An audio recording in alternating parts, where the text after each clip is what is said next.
Hello, games fans. What is hip hop and happening? I'm Alex, and it's lovely to welcome you to the Super Show once again.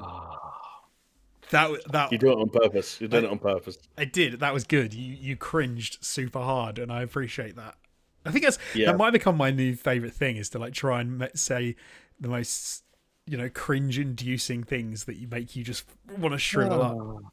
I guess it does give people an incentive to watch the video version of the podcast, because it's the only way they can watch me shrivel up in real time, my head hit my hands, and me have to massage the anger and the fury out of my forehead slowly as I return back to the planet Earth. That is a treat for the eyes, to be sure. But hello, we are not just on YouTube, as Jamie said. We are also available on podcasting platforms like Spotify, iTunes, Google Podcasts, wherever you get your podcast from. We are a gaming podcast, as if you didn't know that already. We are also available on paisleyradio.com Thursdays at 10 p.m. It is awesome to see you again. We must apologise for our truancy, tardiness last week. We were not about... even though it was a little bit of a banger week because Gamescom ONL happened, there was some sickness among our ranks, so we could not perform. Unfortunately. Yes, I contracted COVID-19, which left us in a real sticky situation when it came to any potential Black Myth Wukong coverage. Because as we all know, influencers and streamers were asked not to discuss COVID or China or Chinese games industry policies in any way when they were sent copies of that game. So it was a real catch-22 situation. How do you talk about Black Myth Wukong while having COVID? Did the copy of Black Myth Wukong that I got sent give me COVID? The answer is no. I haven't played Black Myth Wukong, but would make for a great headline. I wouldn't be surprised if there was a theory that's like a game could give you something. When people talk about like 5G making me, and I'm like, oh, come on, man. Anyway, one word for you, Josie: shungite. Just get it all around the house, and it will just block out all the. It blocks out all the nasties. Anything you don't need, shungite. If I get my advice on rocks worth keeping around the house from anyone, it's pedos. So take Dr. Disrespect's word on it. Fill your house with shungite. Okay. Jeez, we went hard. It's a real thing. It's a mineraloid, which sounds like someone I used to call kids at school when they were smaller than me. It does sound like that, to be fair. Before we move on, I'd like to give a really quick shout out to two awesome individuals who've joined us in the chat. It's Slick1977 and 69DJ. Nice to have you. Thank you very much for joining us. And me and Jamie on this wonderful, what day is it? Wednesday. We were just lamenting in opposite direction to what we normally lament. We were lamenting about how many games are coming out in the next sort of like 3 to 4 weeks, because it is going to be pretty epic. Jamie, I think is the way to say it. We have got Star Wars, we have got Plucky Squire, we've got Astrobot. What was the fourth one? Space Marine DOS. Space Marine 2. And of course, we're both behind on our Black Myth Wukonging. Which is just another thing to add to the list. I want to play that game so badly. Do you know what I did the other day, which I never do? This is more of something that I know you and Chris like to do. I watched a technical comparison video between the different PC versions of that game and how it was running in comparison to the PlayStation 5. And we're looking like frame rates and whether to use performance mode, quality mode. I never do that. Why did I do that? I was just too excited. You picked a great game to do it for, to be fair, assuming you're talking about the Digital Foundry coverage, because that PS5 version of Black Myth Wukong sounds fascinating, and I don't necessarily mean that in a good way. Some of the frame rates that thing's like, or some of the ways they achieved those frame rates, bizarre, for want of a better way of putting it. What I don't actually think I did watch the Digital Foundry one. I think I watched a different one, but they were and they came out of it basically saying they think this was a version, or I don't know what way to put it, is the setup for the PlayStation 5 that they've released whilst they can properly do a proper setup for the PlayStation 5, and they're going to have to patch it because some of that stuff is like you said, is a bit weird. You've got like the different mode, like I think medium mode runs the worst of like the quality mode and performance mode, and some of the way that they've managed to squeeze, like a locked 60 at 1080p and stuff is But they came down and actually saying, well, I think it wasn't that. It was pretty good. It was a pretty good port considering. I think they said it was like 75% of the PC version. Is where they would sort of put it as to how it's running. But like you said, there's obviously some issues that they need to work out. A couple of patches that need to be released, and hopefully will be forthcoming in the not too distant future. Yeah, it seems like it's one of those situations where the PC version is so ambitious. And technically, it's doing things that home consoles would just not be able to recreate. But it's one of those things where when you set the bar so high, even if you do have to knock that bar down a few pegs to recreate an image on a home console, you're still left with something that's pretty pleasing to the eye by most accounts. Yeah, it just sounds like there was some odd decisions made, like you said, on some of those graphics modes, and that maybe just a weird side effect of a studio that's not used to porting a game that was seemingly primarily developed for the PC to other consoles. Little things like ain't the middle mode, which is called balance without a D. I don't know if that's a typo or they're just trendsetters, but I kind of don't mind it. I believe that targets 45 FPS, which is just a bizarre example of a developer either not really understanding what they're doing or deciding to do something very strange, because that's not a native refresh rate for any television. Jamie, so it will be inconsistent. You've missed the point, Jamie. You have 30, which is on cinematic. You have 60, right, which is on quality mode, performance mode. Yes, and middle balance mode 45. It's just bang in the middle. Except I want to say that the visual fidelity mode doesn't even run at 30. I want to say that they've put some strange cap on it so that it runs at like 33 frames a second or something really odd like that, where you're like, if you just put a 30 frames per second cap on it, that would be a totally reasonable... Like, frame times are the problem, right? If consistent frame times do a lot of the heavy lifting, it's when they're inconsistent frame times and we get, what we would perceive as kind of like a lag or a delay or anything like that. That's where things get sticky. But in theory, those are all just a patch away. So, I mean, I'm curious to see how Game Science support Black Myth Wukong now that they have a massive hit on their hands. It can be interesting. I don't often get to say this, but and especially given that I haven't even played the game yet, I feel like for once I'm someone who's been banging the drum of a very successfully launched and popular game for a long time. Like, I've been looking forward to this game for it feels like a very long time. And singing its praises before it was probably a good thing to do, because it could have been an absolute pile of trash. But no, apparently it's very good. It's absolutely smashing it on Steam. We're going to go through that story later on and have a talk about how well.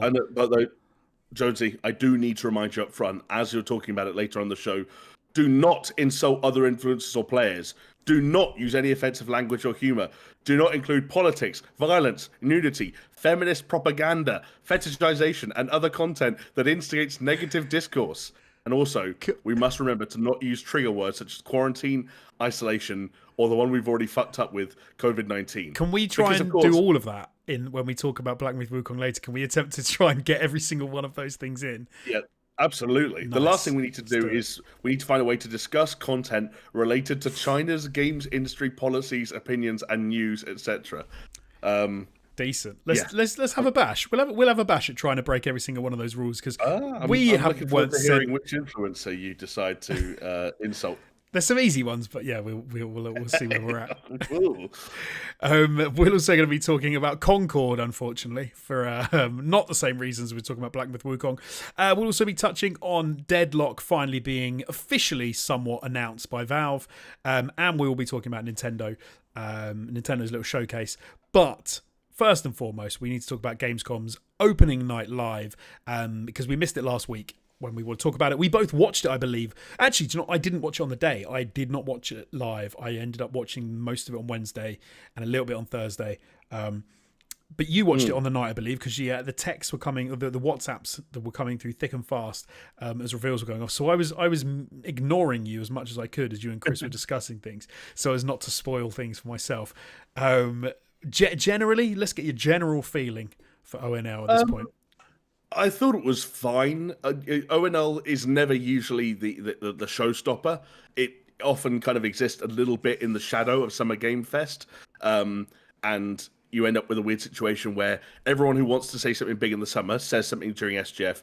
Everyone who says has something big to say during the winter says it at the Game Awards, at least as far as Keighley's involvement goes. And ONL just ends up being this slightly awkwardly thing that's placed in the middle that is a little bit too soon after the summer for there to be that many brand new announcements, and it's also a really convenient time for developers or publishers that maybe announced things at SGF to remind you that those games are still on the way, to give them the release dates, to do very quick hits, and so it can feel a little bit dry. It's a show that opened and closed with a couple of things that are curious. There is definitely some discussions to be had, courtesy of some of the announcements we got. But broadly speaking, it wasn't a banger. But Keighley does what he does, and he's already been out there talking about how Gamescom attendees were up this year. Viewers of ONL were up, I think, 2x this year. There will come a point. It's one of those things where you're waiting for the year where Keighley has to tweet, "Yeah, viewers were down this year on year for ONL or the Game Awards," but for some reason it hasn't happened yet. Because it will have to happen. It will have to. Yeah, it can't grow exponentially forever and just keep getting bigger. It's going to have to shrink at some point. But then, interestingly, obviously they were playing up at the end all the other Gamescoms, which are now going on, or will be going on around the world at the same time. And I know that we obviously went to Gamescom back in 2018, and so yes. It's. And I think it's grown from where it, just in that one place it is. It's actually now Gamescom is all over the city as well. They've got like these music festival stuff going on and that. So you obviously have ONL, Geoff Keighley's thing, but then you do have Gamescom. You have this big stuff going on, and it is spreading. And now because you don't have the likes of E3, it's basically, I guess, has become the de facto largest games expo that you can go to and you can play stuff at and you can join in at, which is pretty wicked. Yeah, and it also. Again, I don't know if this will become a trend in years to come, but it also seemed like it attracted some other interest or made things happen around other parts of Europe. Like people might have noted that a big wave of Metal Gear Solid Delta Snake Eater coverage went out in the last few days. My understanding is that coverage is based off play sessions that Konami held in London in the immediate aftermath of Gamescom, on the basis that, like, hey, if there are journalists from Australia or America who have traveled halfway around the world to go to Germany and they're an hour and a half away from London, it's a very small or relatively easy journey for them to make to do an extra bit of coverage. And if you're a publisher like Konami, that beats trying to get everyone out to Japan somehow and all that kind of stuff. So that's the other thing, is like, if it does a little bit more for the European side of the industry, then that's another cool thing. And that means a lot more than it did before. In the early days of Gamescom, that meant we got more trailers for German simulator games. But it's a far bigger deal than it used to be. Absolutely. Well, hey, let's talk about ONL anyway, because it was like it wasn't the tippity toppest of shows, but it was pretty good. There was some stuff there to get interested in, to get excited about. So we're going to sort of go through a couple of our sort of top picks of the show. We won't cover absolutely everything because we can't be bothered with some of the stuff we don't care about. So that having been said, Supermassive Games has announced Directive 8020. Which is a horror game that will be released in 2025 and stars Lashana Lynch. I cannot remember this one at all. This is the first one on our list. No, so I've screwed you over on this one, because this, for whatever reason, was during the pre-show. Oh, even though, okay. But this is... I didn't watch the to be honest, I was going to say it was a solid pre-show overall, but like, you end up picking up all these things through osmosis, don't you, anyway? So, but this was one that I picked out, if nothing else, just because I continue to be slightly taken aback by how much Supermassive are doing. So this is the latest in the Dark Pictures anthology, which is, their kind of now fairly long-running anthology series of these kind of cinematic horror interactive games. It looks cool. It's a sci-fi. It's a sort of a sci-fi twist, which is something they haven't really experimented with much thus far. I'm just impressed that they have, they have a good amount on their hands. Like, I'm looking at Supermassive Games Wikipedia page right now, and like, obviously they did The Quarry back in 2022. We played some of that, Yumi and Chris. They did a Dark Pictures anthology, The Devil and Me, later on in 2022. In 23, they did a VR Dark Pictures game. Now, later this year, they've got the casting of Frank Stone, which is that interactive game based on or set in the Dead by Daylight universe. Do you remember that thing being a thing? Yeah, vaguely. Yeah. Yeah. Then you've also got this year, they're not involved in it, but they, of course, made it originally, the remake of Until Dawn. So that kind of feels like an extension of, it's still fundamentally their work and their game. I also learned something else we're going to, I guess, talk about slightly later on, that they're the ones developing Little Nightmares 3. Okay. Because, again, we'll talk about it more later when we talk about what the original Little Nightmare devs are doing, but that's all confusing. And then, they've got the next Dark Pictures anthology game, this Directive 8020. So Supermassive doing bits. A lot of fingers and a lot of pies. Yeah, and a lot of interactive horror games. So I hope that works out for them. Hey, if you're good at something, stick with it, But yeah, they figured it out with Until Dawn, and a decade later, they're still just doing the same shit. We then had I don't know how we both feel about these kinds of releases. We had a title for a game with not much else. Borderlands 4 has officially been announced for release in 2025. I think that's the least surprising thing ever off the back of the film that just came out. It's Borderlands is fruitful ground for video games, and it's more than it is for movies, anyway. Oh yeah, For I've not seen the film yet. I still want to see that film when it comes out of cinemas. I'm not watching the cinema. But do you want some good news? Yeah. They are fast tracking that film's digital release. I believe it's going to be available digitally on Friday because it's done so poorly at the box office. Wow, that's okay. That's surprising. Wow. Okay. There you go. But I would sit, stuff popcorn and hot dogs and nachos into my mush, and watch Borderlands 4 at home, and with a big smile on my face. I'm not going to go and take time out of my day and get a babysitter and stuff to go watch at the cinema. That's just not going to happen. Yeah. But no, it's totally viable fare for some sofa watching. Absolutely. Cool. I do have to take 1 second to just put a pause and say a massive thank you to Mindful Pig, who's super chatted us $5 with the little critical hit SNES controller man, which I love, as we had before. And then he said, "Nice to check you guys."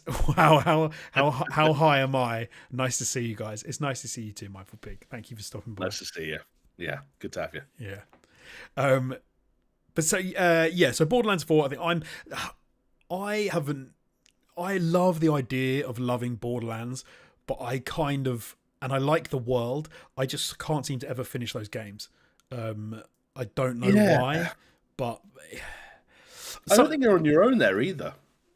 No, I thought maybe I was, because I was like, every time I've started all 3 of the previous games, and I just can't seem to stick with them long enough to get to roll credits.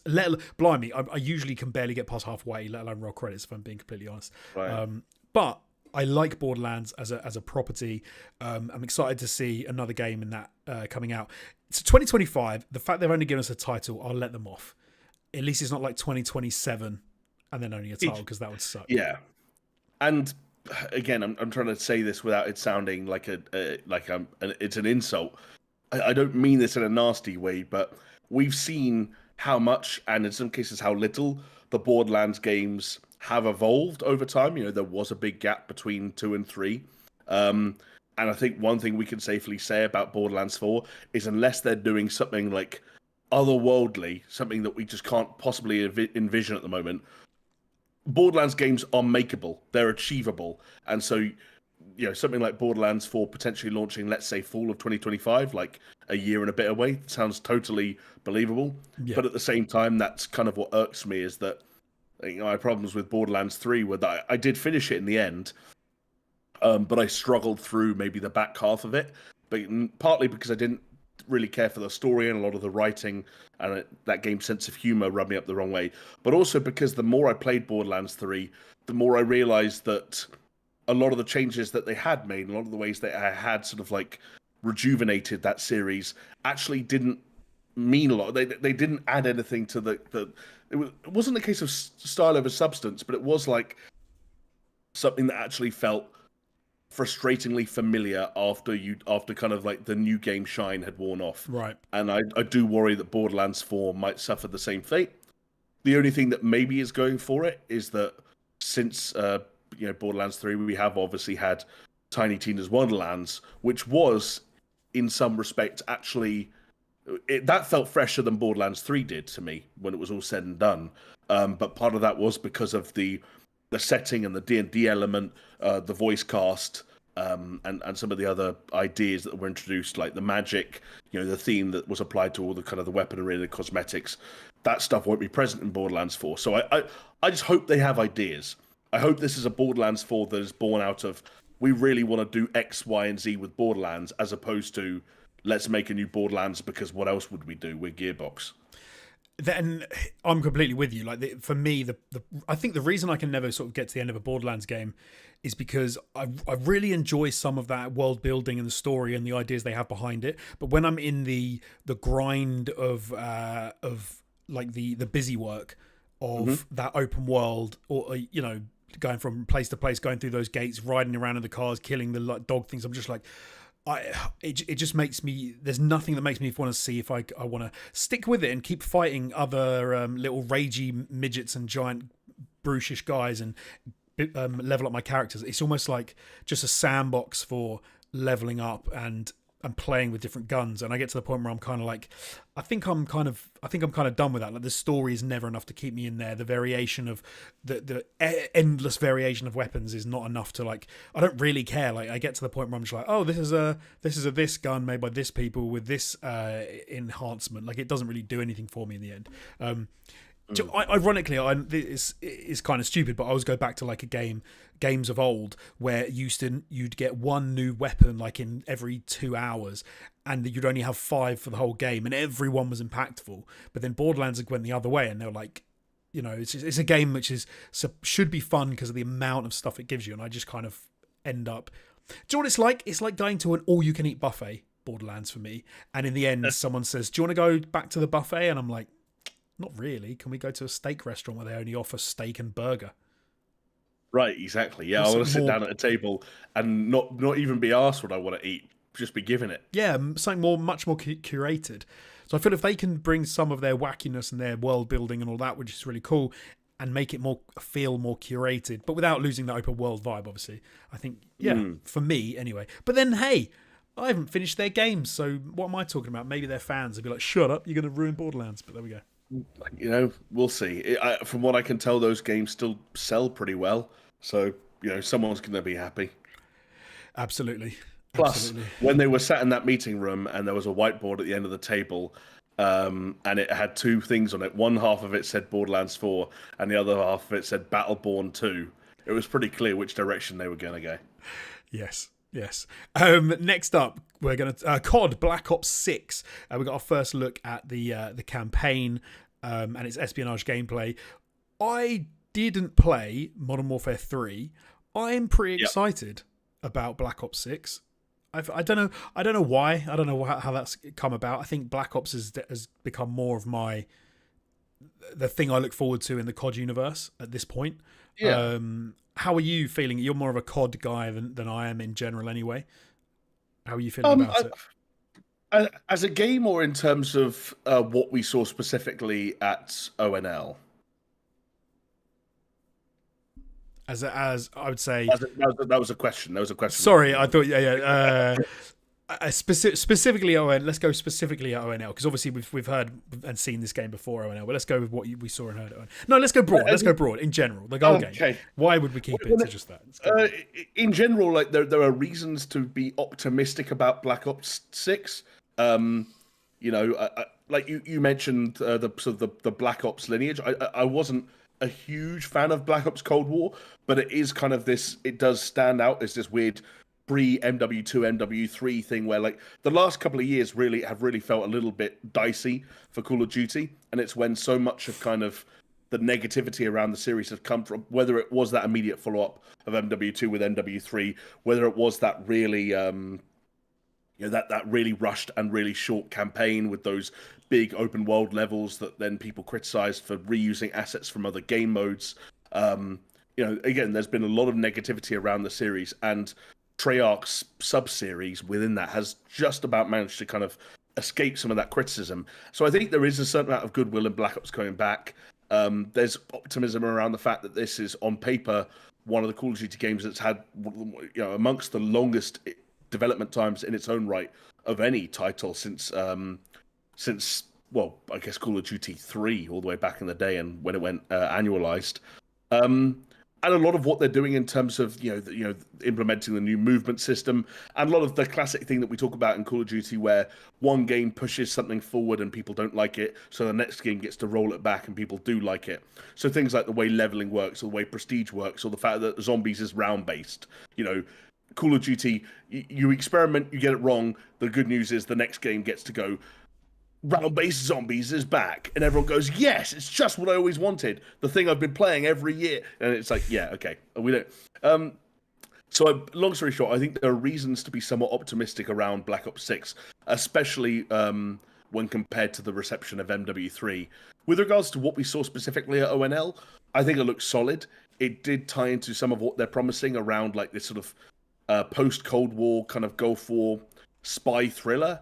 It looks like they're trying to ramp up on some of the cinematic elements.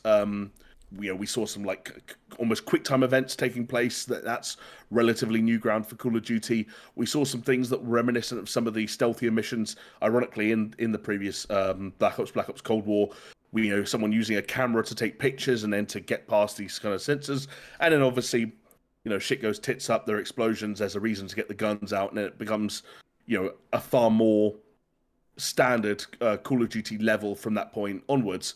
But it was cinematic, and it did deliver on some of those biggest set piece moments that people felt were missing in MW3. I just want it to have a lot of them. Yeah, there are still, and they haven't really showed their hand when it comes to this stuff. But if my understanding is correct, there are still going to be some open world-ish missions in Black Ops 6's campaign. I think some of the things we saw hints of in this little showing, like the radial menus for certain weapons and gadgets and stuff like that, I think that stuff will pop back up in those open world missions.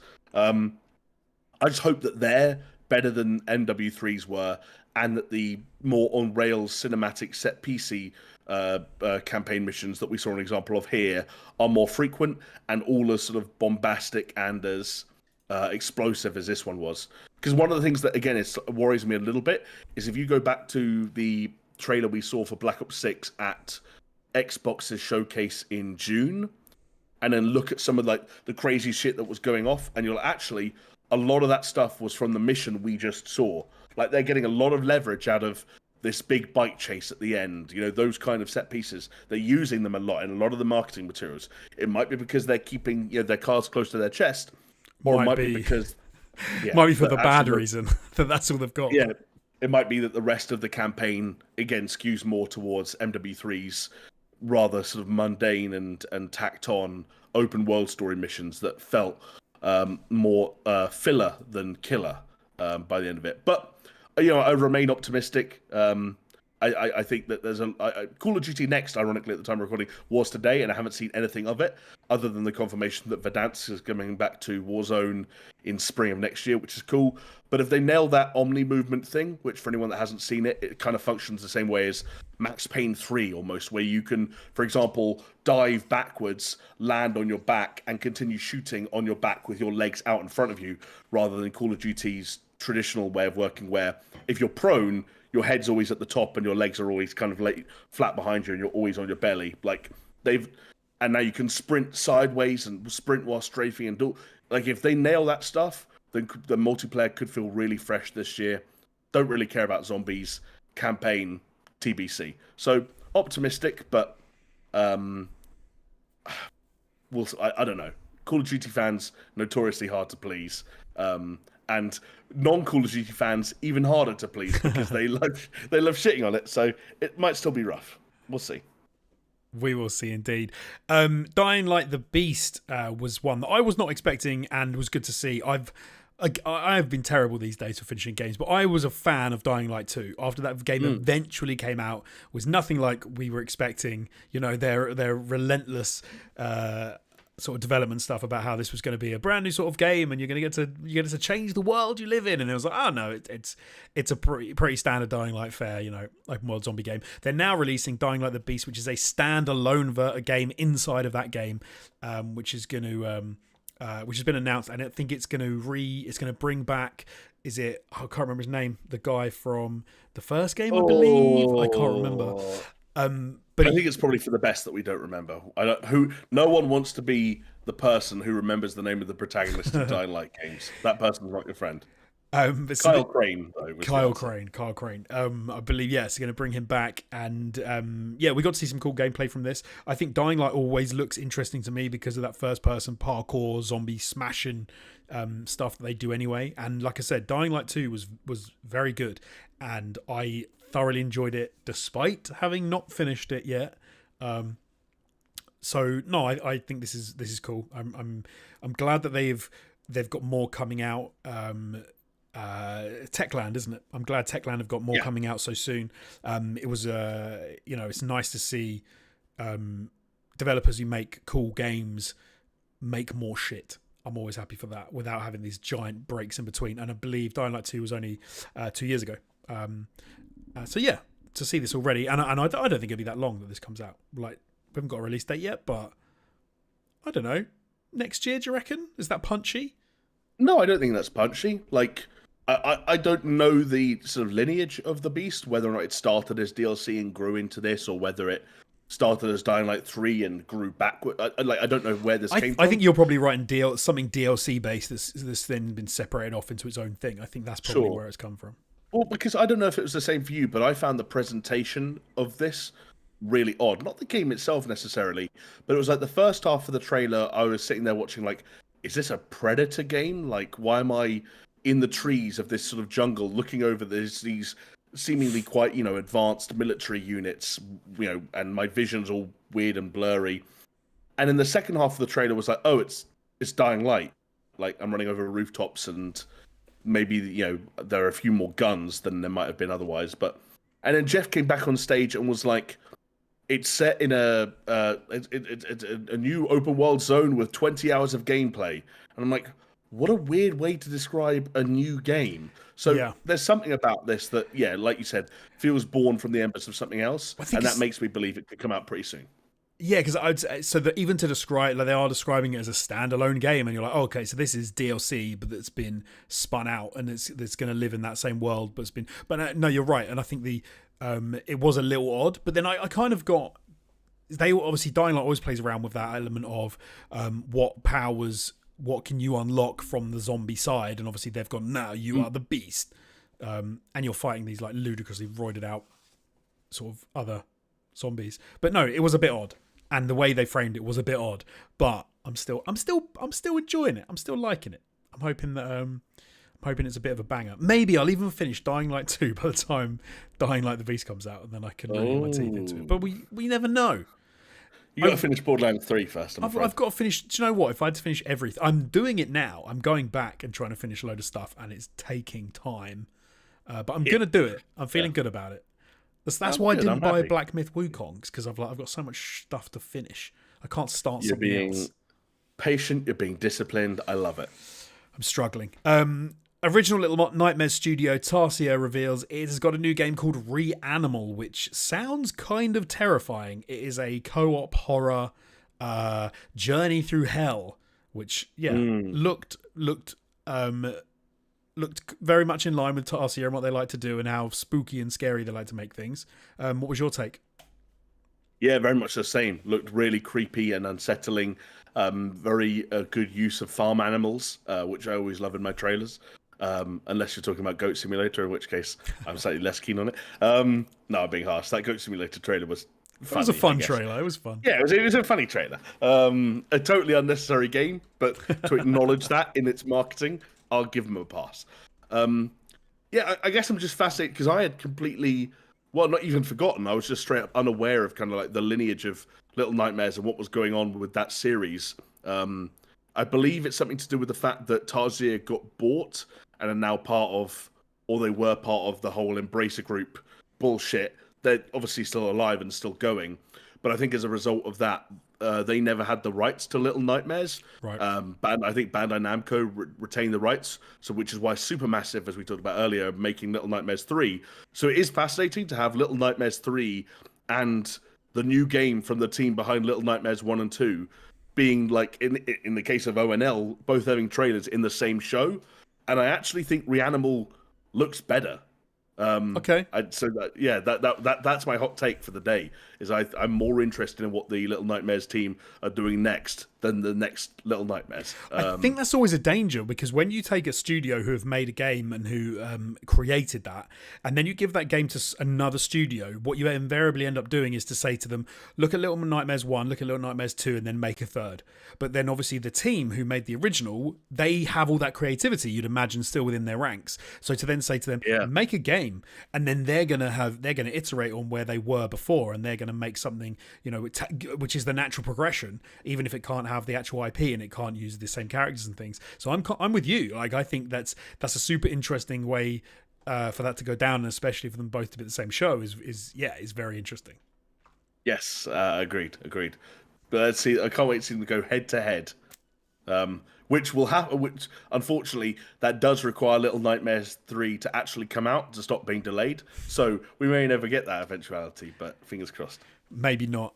We got a look at some gameplay for Monster Hunter Wilds, which is going to be one of the biggest games in the world. I'm sure it will be when it comes out. Yeah. Still not necessarily my sort of cup of tea, but hey, it looks cool. It looks interesting. You get to ride on weird creatures and kill other creatures, so that looks good.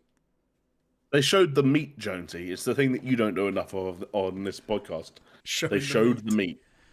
Fair. Anything you want to add about Monster Hunter Wilds? No, I'm just here for the meat. That's all I really want to say.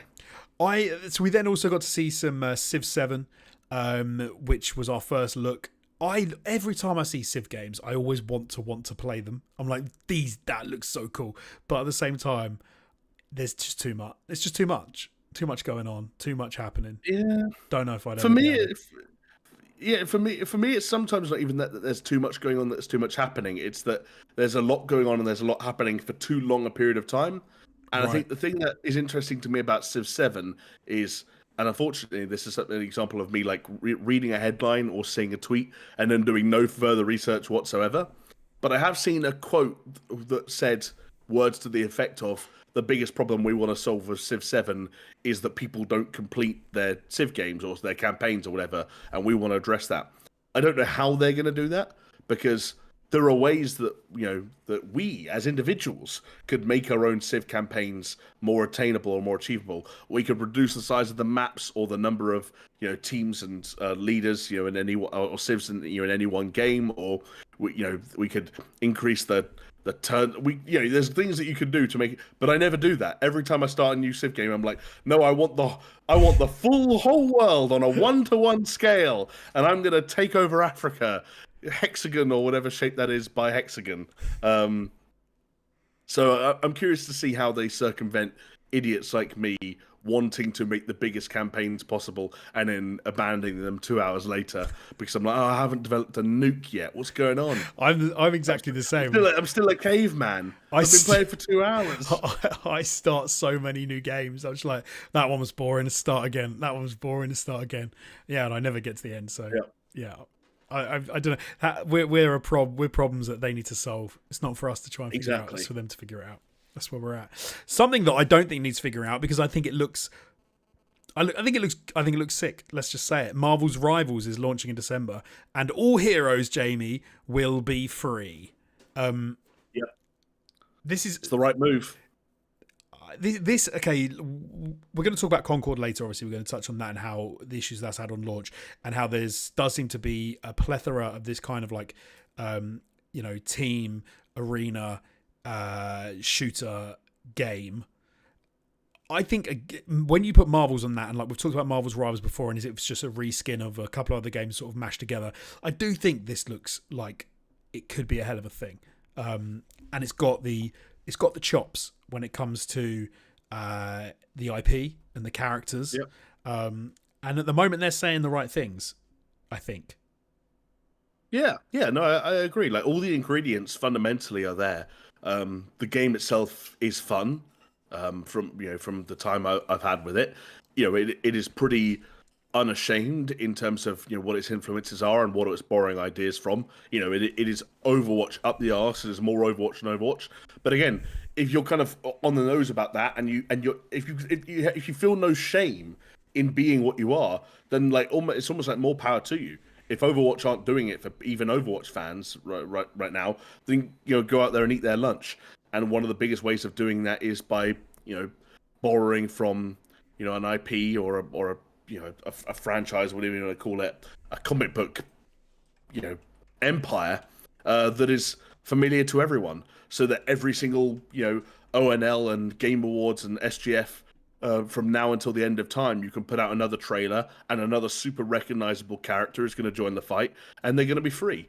And instead of like the Overwatch days where you're like, oh, like Doomfist and this hamster in a ball seem cool, but I don't know. It's going to be like, no, it's this guy who you just watched in a movie the other.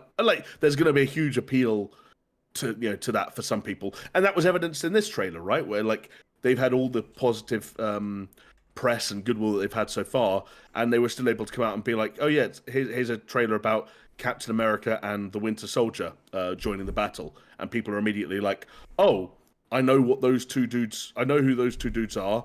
I can get a rough idea of what their abilities might be or what their abilities might revolve around. One of them has a big shield that bounces off of people and comes back, and the other one has a big heavy hand.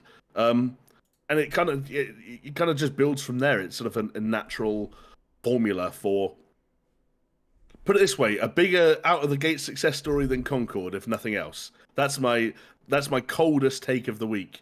Marvel's Rivals launch will be bigger than Concord's. I think you nailed it. Yeah, absolutely. For me, the biggest thing is every character you look at there, you already know, and you just get to say, and like you said, you do get to say, oh yeah, okay, I already know this. I already know that. I already know them. I already know what they're going to do. I already have an idea of how this is going to function.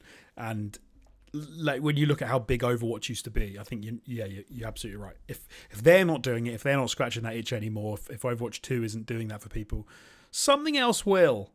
And it's a very good chance. And I will say, when I played that beta, it was nice. Like looking at the characters. When I played betas for Marvel's Rivals and Concord in pretty much the same window in terms of my summer, and going through that character list and Concord feeling like I needed to press the button on every single one, read what their weapon was, what it does, what kind of weapon it is, and what their abilities were.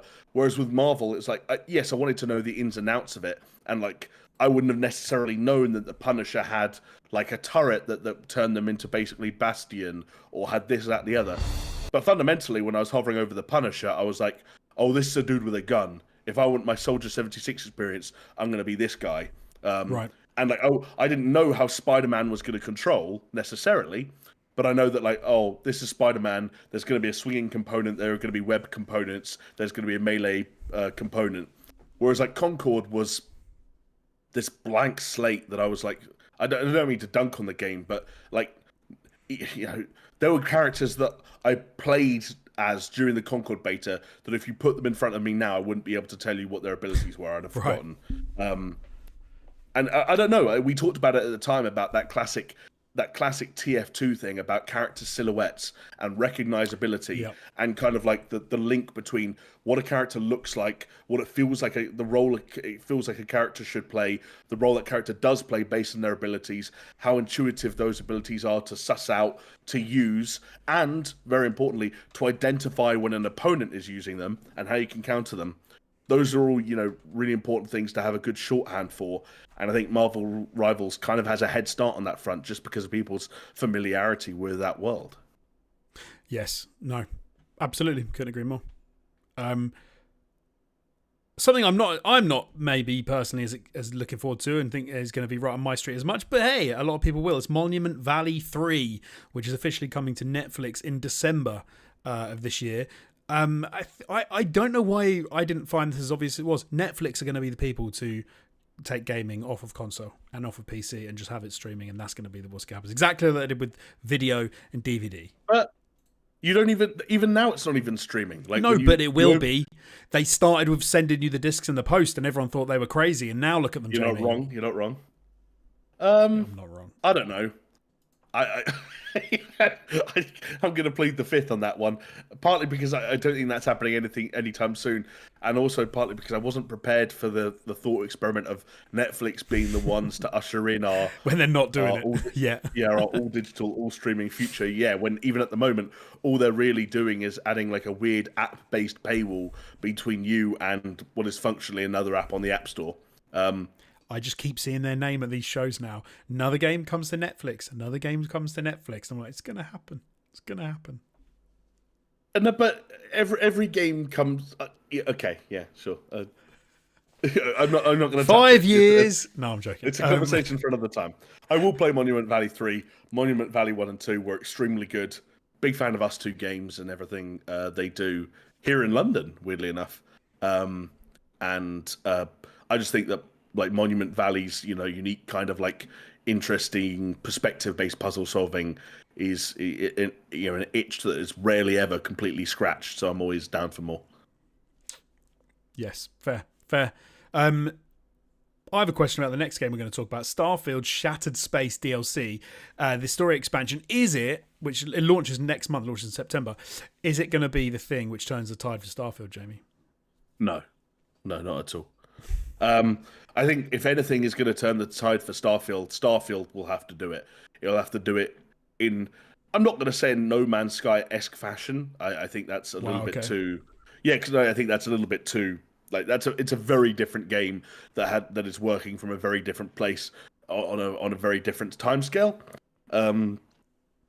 But what I mean by that in a loose sense is I actually think that the quality of life updates and the improvements and the additions that are coming to the game, like the trailer that preceded the Shattered Space one where they announced a land-based vehicle was coming to the game, I actually think those end up moving the needle more for whether or not people are going to return to Starfield or whether or not new players are going to venture in Starfield for the first time.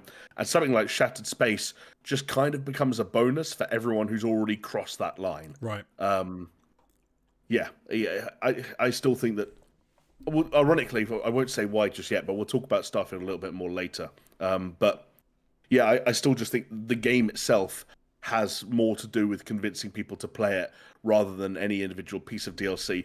Not least of all because I think Shattered Space could be cool, but I don't think it's shown very well yet. I don't know if it's the trailers or the fact that I see the word Starfield and part of my brain does kind of just switch off because I know it's unlikely to be a piece of DLC that I'll play, but I just don't think it's had that big wow moment yet as in its own right as a piece of content.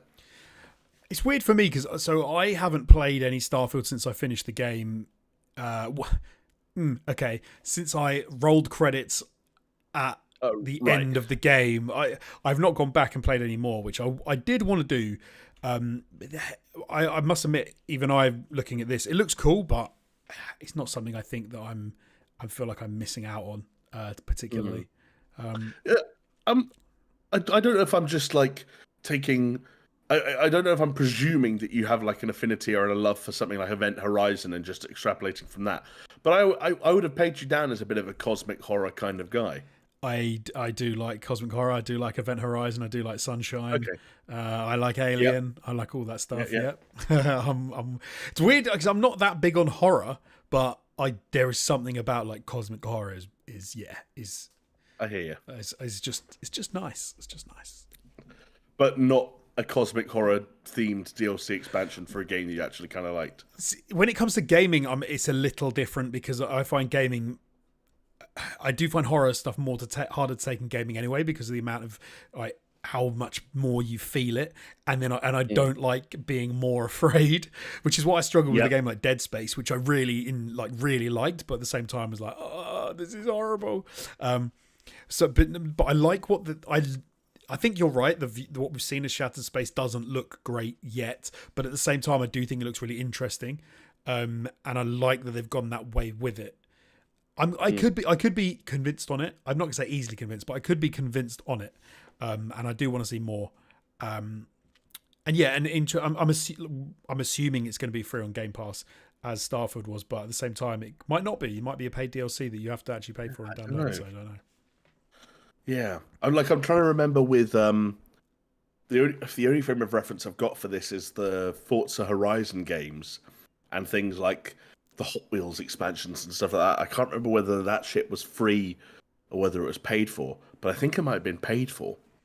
I'm not sure. We'll have to wait and see. They do that, as we've said. They do like to do paid DLC on free to play on Game Pass games. So yeah, we'll have to see. I was going to say something mean, but I can't remember. Oh no, I do remember. I was going to say, and then a game as janky as Zendaya's acting, Dune Awakening. That seems mean because Zendaya's not bad, and also Dune Awakening doesn't look terrible. But I was underwhelmed with Dune Awakening. I suppose as it's a open world MMO, so it's going to look a certain way anyway, because you are trying to cater for a lot of people playing the game. I don't know. I just thought it would maybe look a little slicker. I know what you mean. I kind of had the opposite reaction though. Okay. I think I kind of had this situation where, for me, the fact that it was in an MMO was in the forefront of my mind, and so I was expecting something that looked like an MMO. And when it kind of did, but with a few touches that were maybe slightly elevated, I was like, oh, that actually looks kind of interesting. But I always had that wall very much up where I knew that even if I was even remotely enthusiastic about any of what I saw during that presentation, fundamentally it existed within a genre that I really have no interest in partaking. So yeah, that's kind of the problem for me with Dune Awakening. I think I've said this before on the pod, like I'm a big fan of like soft sci-fi. Hardcore sci-fi I do struggle with, and I think Dune is, I've never read it, but it seems to be like more hardcore sci-fi, and so I do struggle a little bit with that. I want to like it, and I like some of the stuff that they've got going on, and I thought the game looked quite interesting, but I have no allegiance to like any of the material, source material that they're playing on, and then it's an MMO, and I really wanna like it, but I don't know. It looks interesting, and I think there will definitely be an audience for it, and I definitely appeal to a lot of people. I just don't know if that's me necessarily, unfortunately. Yeah. Me neither. We then also got to see Secret Level, which was it's an Amazon. I'm trying to think what it was. This was basically an Amazon studio which has been set up to make a whole bunch of stuff. Is that right? This is an anthology TV series. Yeah, where it's Amazon Prime, and I can't remember if it just so happened that it was Tim Miller and Blur's. He founded Blur, or if it's Blur actually making it. But it's an anthology TV series based on a bunch of different game IPs from Blur and Tim Miller. So is it one series? Yeah, so one anthology series. So basically, have you ever watched Love, Death and Robots? No. Okay. Do you know anything about Love, Death and Robots? No. Okay, never mind. That's a bad way of putting it. So basically, I thought this was going to be like multiple mini series coming out of Secret Level. I thought that's what this was going to be, but I'm wrong. No. Okay, so what is it going to be? An anthology series. So Secret Level is a I think like a 12 episode, but I might have just pulled that number out of my arse, anthology series from primarily Blur. Blur are a studio who, if you recognize the name or you're familiar with them, then you'll know how much of their work you've seen. If you've never heard of Blur, I can promise you've seen way more of their work than you ever could have possibly known, whether that's in games, whether the actual cutscenes in certain projects, or whether that's in trailers for games. If you've seen like an amazing high quality cinematic, going all the way back to like OG Quake to things as recent as that Gears of War E-Day trailer at the Xbox's showcase, like Blur make a lot of shit and make a lot of cool shit.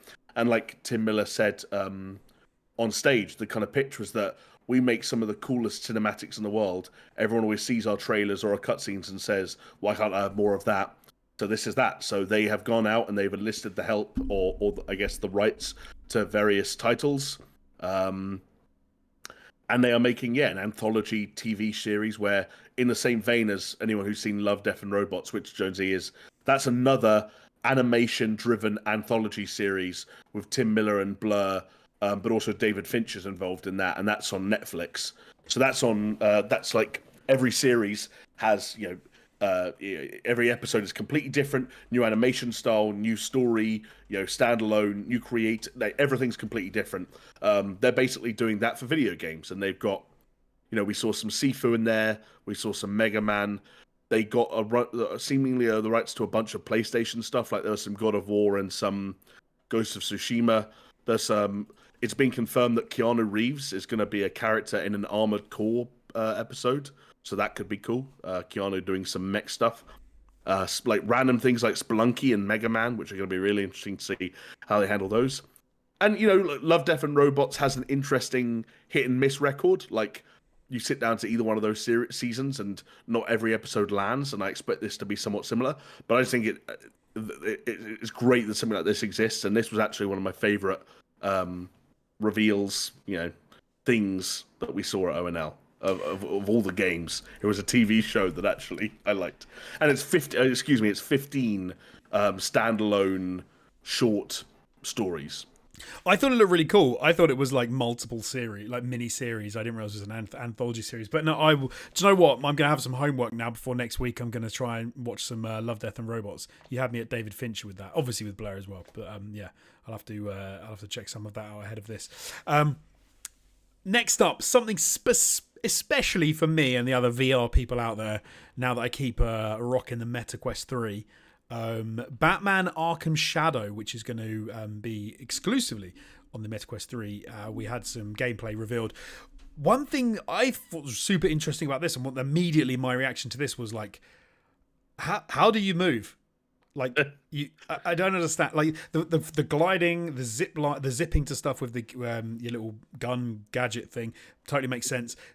But this looked like Arkham, an Arkham game. It just looked like they'd taken an Arkham game and then remade it for a MetaQuest.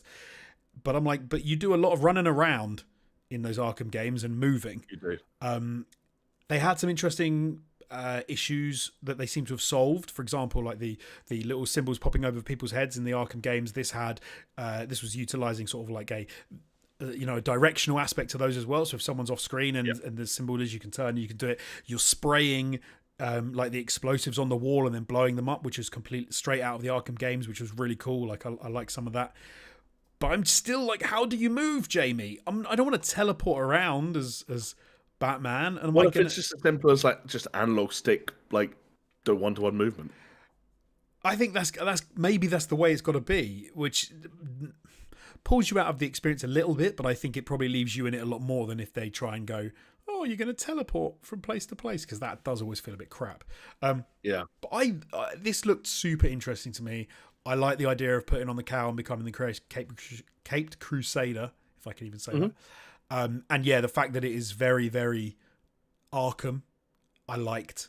I wouldn't mind jumping back into that world in fully in VR. What did you think?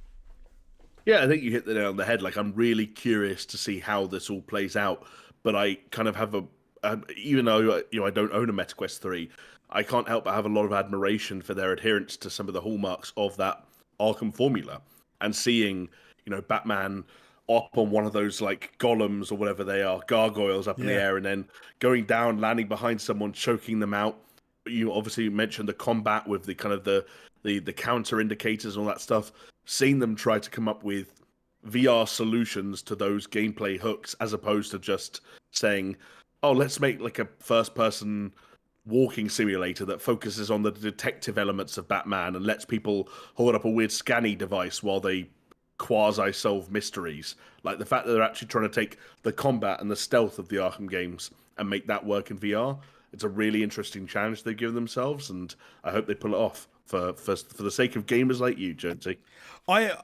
I will say to anyone who hasn't used a MetaQuest, the untethered nature of it is a massive game changer. Like the fact that you can use it anywhere in any of your house and you can play games anywhere. Like I absolutely love it. First thing I had to do was buy an extra battery because the battery life on doesn't last that long. So I've got immediately bought an extra battery, but I've tried to play a few games similar to this, I would say. Obviously not to the same degree with the same sort of traversal, but some of the Star Wars, like Darth Vader episodic stuff I've played, which I imagine will be kind of similar in some aspects, and it's fantastic. So yeah, I'm really looking forward to this. I just thought it was something will be quite funny when you get in the vents in the ground and you can like pop out and pull people down. I just have this image of like someone, like my wife, walking in and I'm lying on the ground and like huddled in a vent, and I pop out to try and get someone, which will be quite funny. You'll have to. That'll test how low you can go. Better than any Conga game. Yeah, absolutely. I'll just be a puddle. That's all I'll be, a puddle on the floor. I've just realised I've talked about June and then we talked about Secret Level. I missed one out in the middle that I wanted to talk about. Kingdom Come Deliverance 2. We got some more gameplay. We got to see more of that game. This still looks like a hell of a lot of fun, I think. Yeah, I think for me, a lot of my takeaways from it are still similar to the thoughts I had around SGF, which is just that I'm really glad that we're talking about an RPG set in kind of like a medieval setting that doesn't have any overt fantasy trappings, that we're not talking about, hey, all this is going on, and by the way, over here there's a dragon, or some shit like that. Like, it is just a straight up kind of like Middle Ages fucking sword. Not, I was going to say swords and sandals. That's gladiator shit. But swords and shields, if nothing else. Yeah. And like no disrespect to like people who like a healthy dose of magic and fantastical elements in their kind of like medieval or sort of middle-aged RPGs. But I think it's just nice to have one that plays it straight for once, and it's set in like an interesting and real world, part of, what is it, Bohemia or whatever it's called. Again, I'm not good with my old names, but somewhere in like Central or Eastern Europe during an interesting time that like really happened, and you get to stab people in the face. Yeah, it looks wicked. I'm looking forward to it. We did have we finished off, I think, in a I'm going to say it was relatively high fashion in the fact that everything kind of felt a bit on a level, and it didn't feel like it was really pushing the needle that much. But I do think they cranked it up a little notch as we got toward the end of the show, because we had something which I didn't think I'd think was that cool, and at the beginning I was like, oh, this is a bit Masters of Albion from Peter Molyneux. Of all the developers to be dragged out on stage by Geoff Keighley, Kojima I thought was like maybe a 4-1 shout. Did not have Peter Molyneux on my card, I must admit. I don't think anyone did, mate. But and then there was a weird moment, because Peter Molyneux obviously been around for a very long time, very well regarded in some sense, and also a bit dodgy in others. But so mixed bag, right? But still, I think when you talk about Peter Molyneux, you have to sort of respect the gravitas that he has brought to sort of like games in general. And what was interesting for this was he then came out and he talked about the fact that he's got together a lot of the guys that he used to work with, and he's pulled together this really good core team of people that have got a massive amount of experience, making all the games that he's made in the past. I can't even remember what games he's made. Black and White, Fable. It was Black and White, Fable, and Dungeon Keeper were the three he kept mentioning, I think. But like Dungeon Keeper was pre-Lionhead, though. I can't remember what the story was there. Yeah. And I was wondering, whilst listening to him talk, I was like, oh, is this going to be something amazing and new and epic? Or is this going to be someone who seems a little detached from the industry and show us something really old-fashioned that is going to be like, mate, this isn't new? And it started out like that, I'm going to say, with Masters of Albion, because when he initially was like, oh, you're building up your settlement, and in the day you're collecting resources, but at night the monsters come out and you have to defend your settlement from. I was like, oh my goodness, like, yeah, we've seen this game before, but it did take a little bit of a turn, because I think when you had added in the elements, you have this like God mode element where you can physically reach into the world and mess with stuff, and the way that you can iterate upon buildings, change the layouts of things, and kind of seem to have free range in a grandiose way that's very Peter Molyneux, to be like, you're not held back by stuff in video games. You can just do whatever you want, which was interesting. And then they threw in the idea as well that you can actually, I suppose, I don't know what the word is, but you can possess. I think possess is the right word. You can possess individual characters and play in third person as that individual character, fighting enemies and doing stuff like that. So that then suddenly I was like, kind of digging Masters of Albion, if I'm being honest. Yeah, it was an interesting presentation. I think if I were to cut to the chase on Masters of Albion, my controversial, perhaps slightly spicy take, I don't know, you have to tell me, is that if I was a producer on this game and I was looking at the progress made thus far and I was wanting to keep everything in scope and get the game out on time, obviously slightly difficult now that someone's been on stage and shown it off to the world, but I'd cut the combat. I'd cut the possessing and combat elements completely. Okay. Just because I thought that was it looked like Peter Molyneux really set out and really wanted to bring together the best elements of games like of Fable and Black and White, and that was like almost a tip of the hat to the Fable element, like with some third-person combat. But it looked weak. It looked very early. It looked very I don't know what the politest way of putting it is. It just didn't look good. I'm with you. However, I am a sucker for, and like, so for example, Jurassic World Evolution did this where you can do the world build, the park building, you can do all of that sort of stuff, but then you can get into a really badly handling Jeep and you can actually shoot tranquilizers at dinosaurs, and just that little extra bit there just tipped me over the edge. It was even like going back in the day to like a Roller Coaster Tycoon. No, I think it would have been Theme Park Simulator. I can't remember. Going like way back into the 90s. Those games that then would allow you to ride on a roller coaster that you'd built in your park as first person, and I'm like, okay, you've got me, because you took all those cool elements that I enjoy and you've given me an extra reason to like love this. And I feel like he's going for a bit of that. Maybe. But yeah, I think that's definitely what they're going for, and I can see the appeal.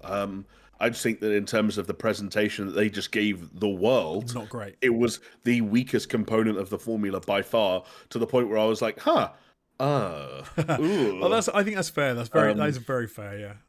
And like, for me, like, if they're undoubtedly going to be sat there saying to themselves, biggest piece of feedback we got from the world was we need to improve how the third person combat element plays. And if they are now going away and doing work refining and improving that feature at the expense of some of the creativity and hilarity that look to be involved in somebody, then I think that they're investing time and resources and effort in the wrong places. Whereas like some of the weird stuff where like in the demo that they showed, the character goes out, fights, it goes however well, you get back to the town the next day and you're experimenting on how to improve, and you're like, well, let's create the hero character a new sword. And in the example they show, they use a loaf of bread and they attach a loaf of bread to the hilt of a sword, and then two villagers fight each other with this bread sword to test its how lethal it is. And funnily enough, it's not that lethal because it's a sword made of bread, and you're making sandwiches to choose like what, like, I don't know, some of those seem like very Molyneux-esque hijinks that I've always had a bit of a soft spot for.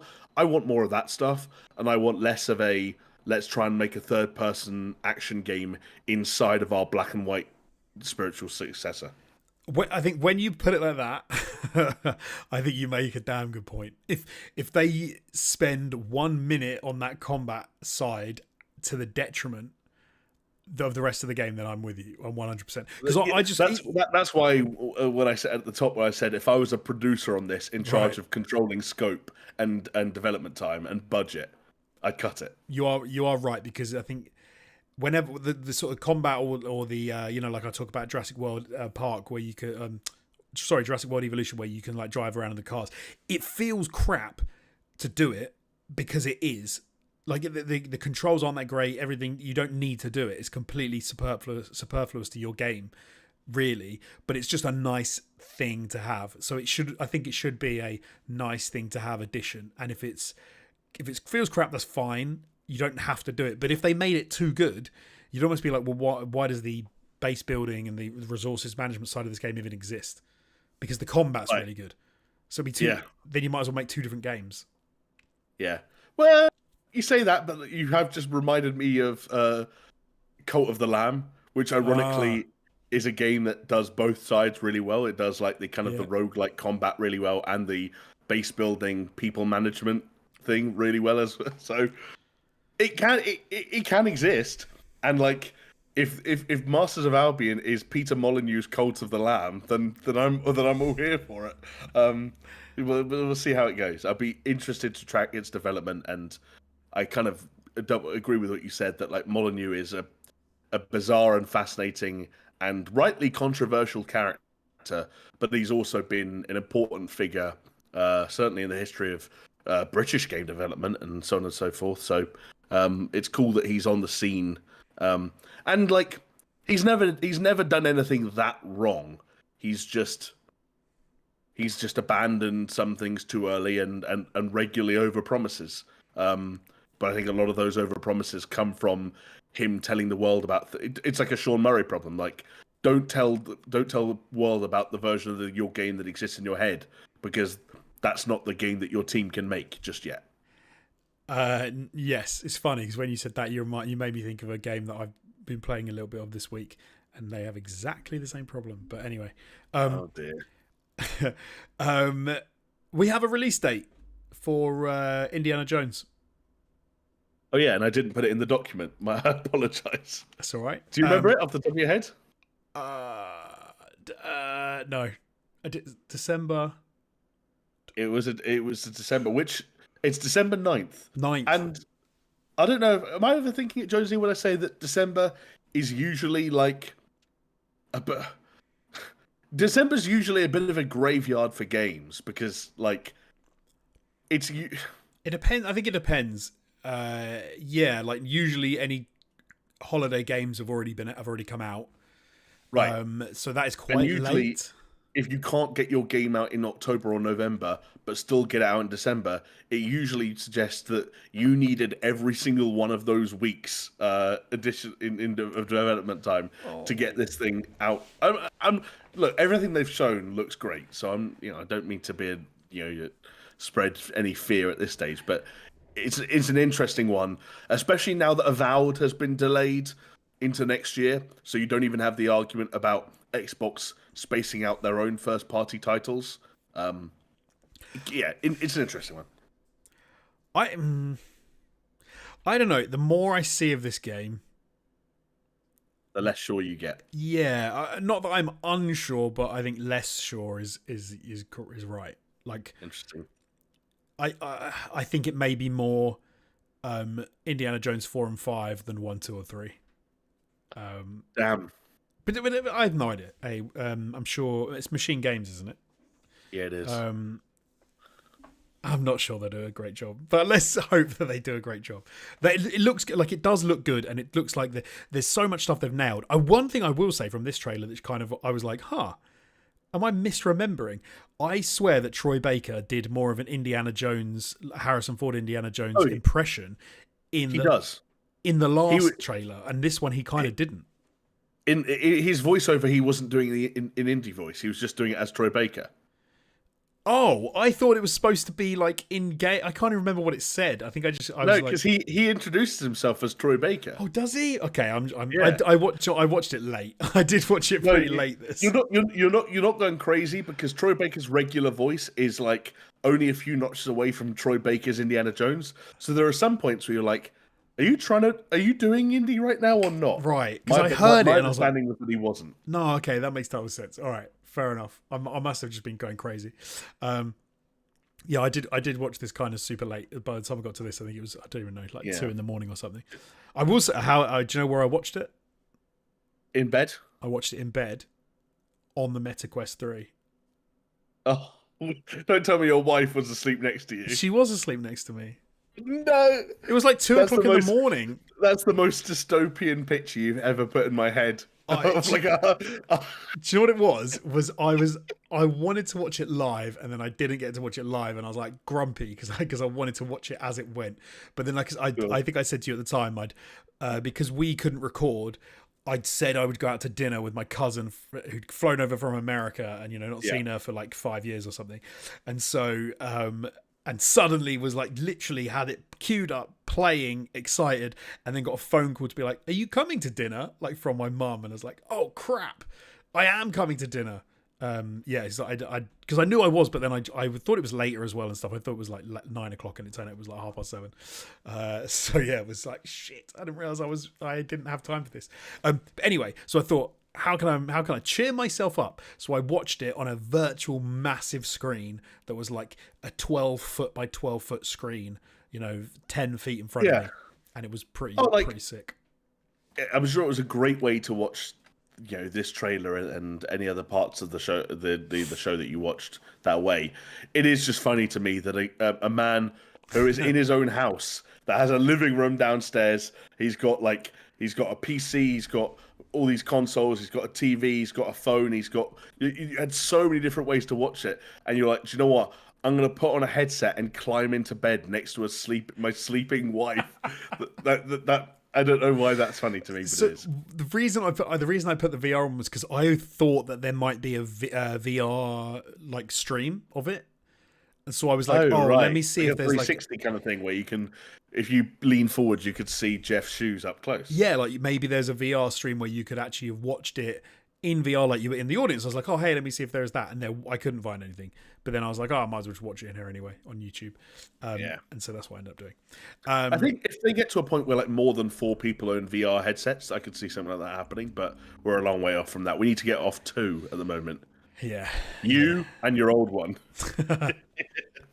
One thing that was a little controversial to some people was the fact that after we had the release date for Indiana Jones and the Full Circle, and the Great Circle, not Full Circle, I keep calling it Full Circle, and the Great Circle, was the reveal that it is coming to PlayStation 5 in spring of 2025. So we're talking, like a few months, like 3 months maybe after it comes to Xbox.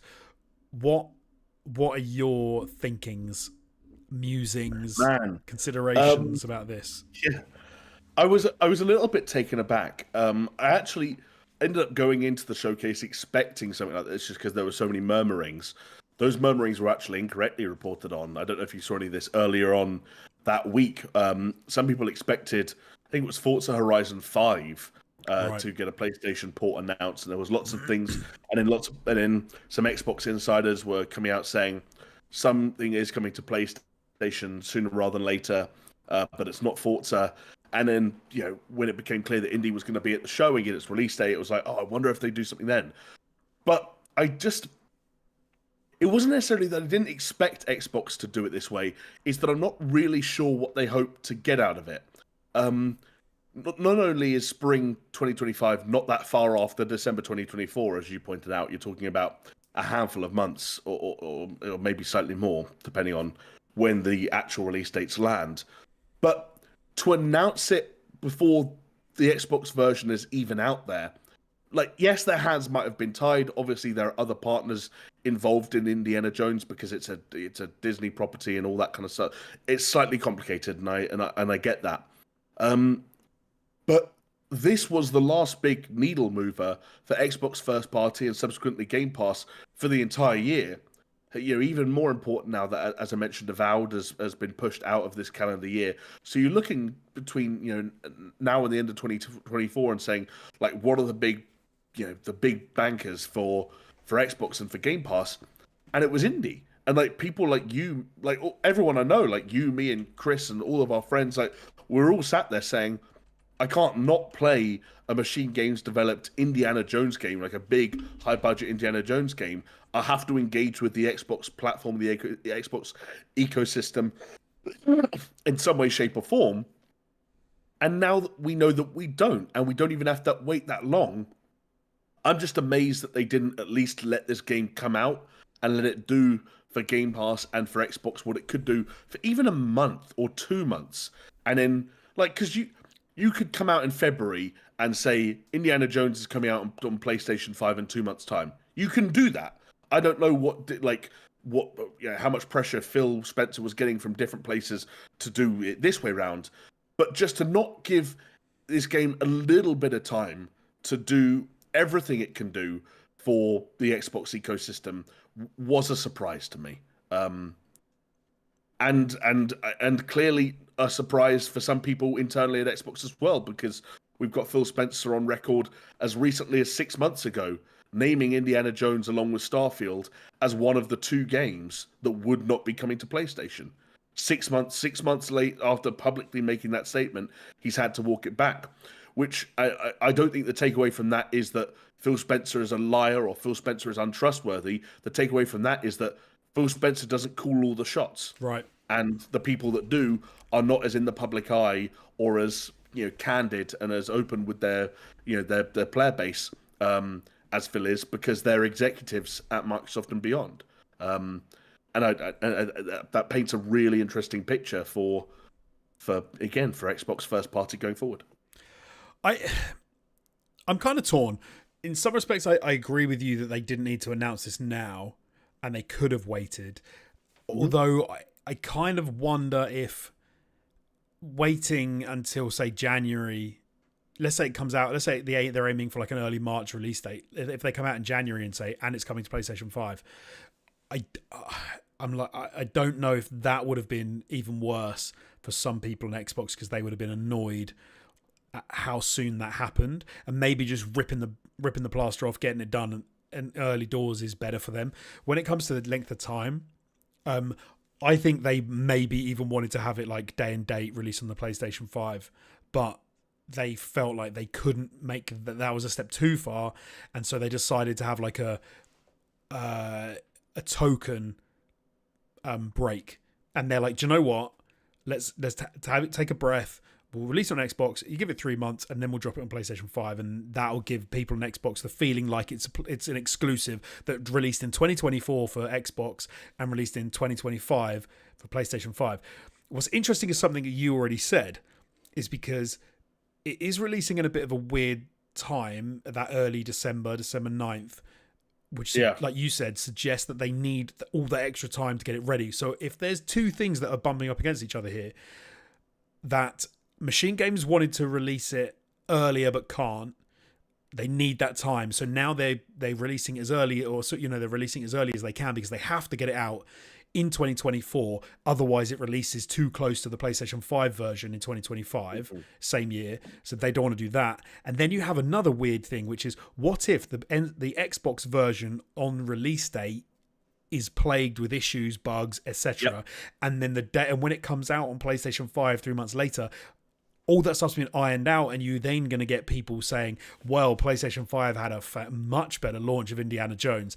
It's going to create some quite bad sort of feeling in the Xbox community, maybe, if that happens, especially if the time to rectify those issues ends up meaning that it's not fixed properly until Feb or something like that.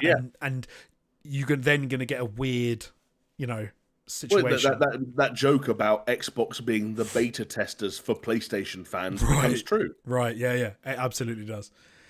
I think maybe they should have just waited 6 months or so. And I say this as someone who's will wait to play this on PlayStation 5. Like, I think maybe they should have waited longer. Maybe 6 months would have been better. Yeah. I don't know. There's got to be reasons, right? I'm not. And the reasons are absolutely all. Well, again, Indiana Jones, as an example, is complicated by the fact that there are other partners and players involved. But broadly speaking, the reasons are largely financial, you've got to imagine. And, there are very intelligent people running the numbers behind the scenes, and they've looked at these acquisitions, and they've looked at these IPs, and they've said, this is a game that makes sense, Doom the Dark Ages, that makes sense for that to come out on PlayStation 5 day one. I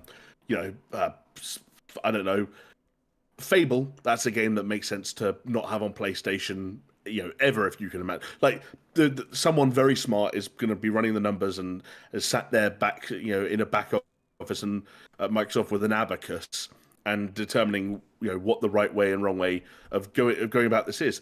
I just think it's interesting the way it's all turned out, because, not to sort of go off on a tangent with an anecdote for too long, but I can remember when Xbox first acquired Bethesda and ZeniMax and all that kind of stuff, and talking to some people who played games like fairly casually, the kind of fan who maybe buys 5 to 10 games a year, depending on how many games speak to them that year.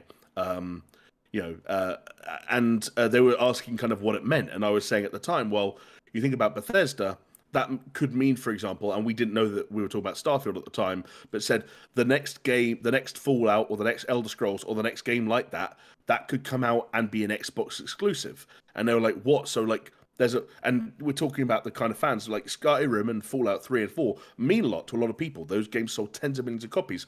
So I was explaining to these guys, yeah, like that's what Xbox are doing. That's the way they're going about business. Yeah. And then there was another conversation again with the ABK acquisition, and trying to explain like Call of Duty is now entirely owned by someone else, and we don't know what they're going to do with it. Most people don't think they're going to make it exclusive, but if they want to, they can. And it's fascinating to me now that, whatever we are, 3 years on from, or 4 years on from those initial conversations where I had friends who were scared about a new BGS game not coming to PlayStation. It's funny how little of that fear and that uncertainty has either A, come to pass at all, or B, mattered. Right. It might have been a bigger deal if an Elder Scrolls or a Fallout game were the next on the docket because Starfield wasn't a thing. Like, that might have been a bigger deal. But it's interesting to me that some of those things have come to pass. Some of those games have been exclusive. And in other cases, the exclusivity hasn't mattered at all.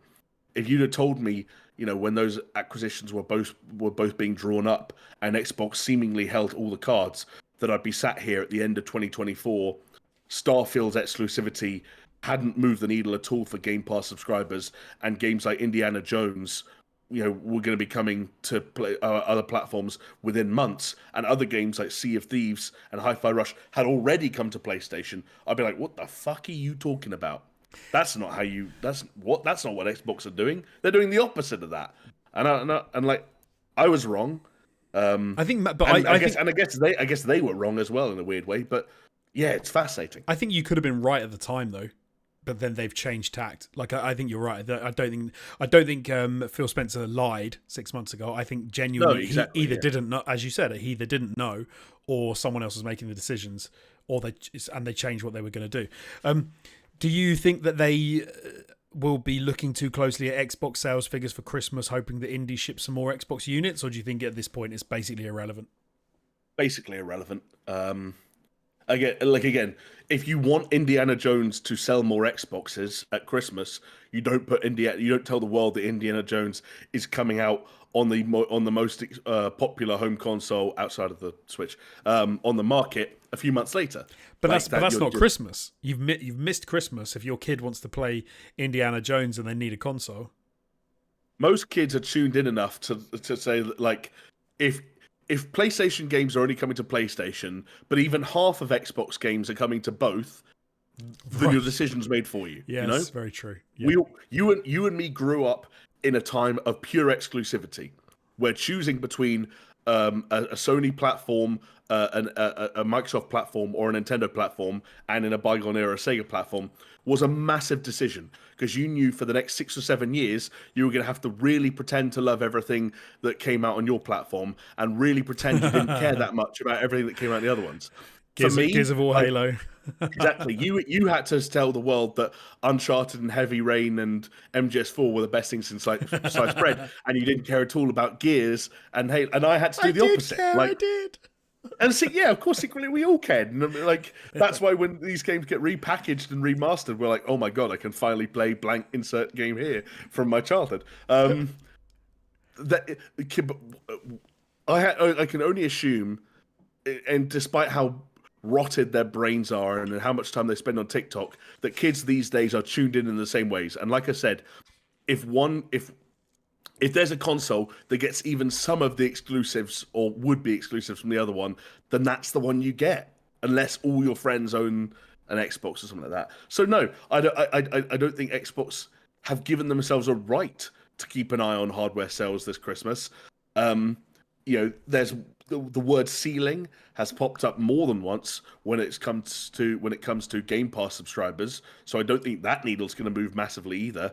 I think they're starting to look at games like, Indiana Jones, but then more obviously Call of Duty Black Ops 6, and then eventually Doom and stuff like that in more traditional ways. There was a report.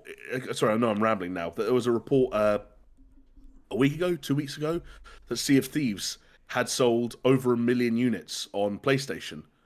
And you can port a game that by that point was like 3 or 4 years old and sell another 1 million units. You do it. That's a shitload of money. That's tens of millions of dollars. So you do it. Yeah. And like if putting Indiana Jones on PS5 in spring sells another 2 million units, 3 million units at full price, that is that's a big amount of money, and it's amount of money that Xbox perhaps can't afford to leave on the table when you've just spent like $70 billion on the people who made Tony Hawk's Pro Skater. Very good point. Very good point. The last game we need to quickly mention. I'm gonna call this. Okay, so what I need the audience right now to do is do me a favor, and if any of you remember us having this conversation, because I swear we did, then let me know. Leave a comment on the YouTube video below, and let me know if you remember. But Mafia is going back to the old country, Jamie. 2K have announced they've got the new Mafia game coming out. It's coming in 2025, and this time we're going to be in Sicily. We're not going to be in the Americas. And I swear that we had this exact conversation, and we said a new Mafia game doesn't have anywhere to go in the future because they've done, like the 70s, I guess, was the one where the guy come back from Vietnam. And what are they going to go back to? And they've done the remake. The remake was fantastic. And I swear that we said it's going to be Sicily. It's going to be prequel. It's going to be Mafia. And I need someone in the chat to let me know. I think it's definitely possible that we had that conversation. I'm going to go out on a limb, though, and say that we're not the only ones who have been singing from that hymn sheet. I don't care if we're the only ones. I just like the fact that if we were right, then I'm just happy that for once we nailed something. Not for once, we've done it before, but I'm happy that we nailed something. We have done it before. Chris had a big one. I can't remember what it was now. It might have been. It was one of the acquisitions. Oh yes. Chris has had a couple of really big ones. Like Chris got the acquisition, and he absolutely. We're not going to talk about it, but he absolutely nailed the controller switch with the PlayStation 5. He literally. I think he got it exactly right, but the whole point was he wasn't in the bet, so I didn't count. Yes, anyway, yes. The bet was between you and me, the two people who got certain parts of it marginally wrong. Yeah, and it's who it became an argument of who was more wrong rather than who was more right. Chris was the most right, but he wasn't in it. Chris was the most right, but you were the most wrong. You got to be. You have to. But you have to be in it to win it. Yeah. So, what do you reckon to this? A prequel? Yeah, Sicily. Awesome, great. I'm all about it. I think what was really encouraging about the remake was that I think it reminded the team over there, but also fans that actually like even though Mafia games have always taken place in open worlds, the quintessential Mafia experience is a slightly more linear, cinematic, story-driven adventure that just happens to take place in an environment that one could roam around freely. And so, my first reaction to this was at first a little bit like, oh, I wonder what, tearing through the streets of old-timey Sicily is going to be like compared to the slightly more, built-up urban environments we're used to. I wonder if that will feel a bit weird or a bit empty. And it's like, actually, it doesn't matter. Yes, you do spend a lot of time driving around these cities. And yes, but the most quote-unquote open-worldy, in gameplay terms of the Mafia games was Mafia 3, and it was the weakest for it. And Remake did away with a lot of that stuff, and that city just kind of became set dressing. And if they can do the same and make Sicily really strong and an eye-catching set dressing for a great old-timey OG Mafia story set in the old country, then yeah, I'm all about it. All of the great Mafia tales through cinema history, like The Godfather, have gone back to Sicily at some point in time. So why not Mafia the game? One thing I thought was interesting. So my time frame maybe is going to be completely wonky, but obviously, so that you get the Sicilian gangsters and that who the Mafia who originally moved over to the Americas. I want to say in the very early 20th century. I think I want to say I've seen in media and everything that they're tied up with because a lot of them go to war in the First World War and stuff like that when they're in the Americas.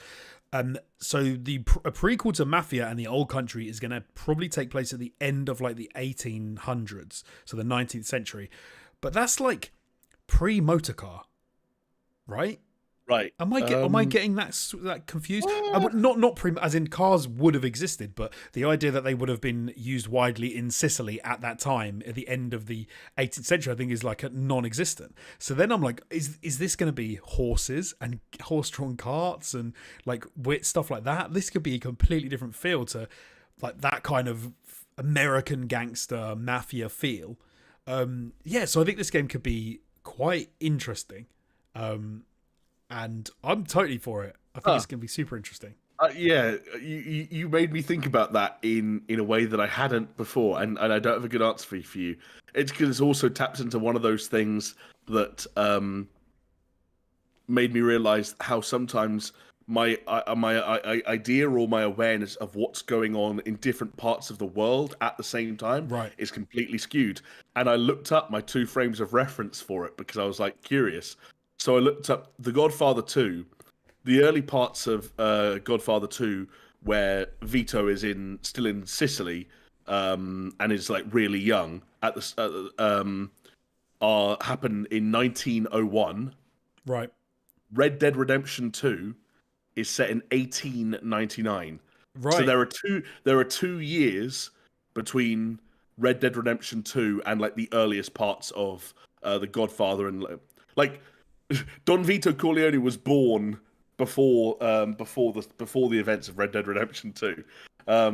So yeah, like whilst Red Dead Redemption 2 is very much about the end of the Old West and the end of the Age of Outlaws, and obviously the events of The Godfather go on to take place throughout, all the way forward into like the 50s and well beyond even World War II. So there's still a big scope for when this could take place. Yeah, it's going to be really interesting to see what they settle on and what that means for the world at that time. Yes, in chat, 69DJ saying, I think you're right, cars were early 1900s. Yeah, which suggests that, how this is going to be a really interesting take for... Is this going to feel like a cross between a, Red Dead sort of feeling game and something mafia inspired, which is something I've not seen before, especially in games. So yeah, that could be super interesting. Yeah. I've just remembered now. Actually, there was a car at the very end of Red Dead Redemption 1. You don't get to drive it; you're a passenger in it.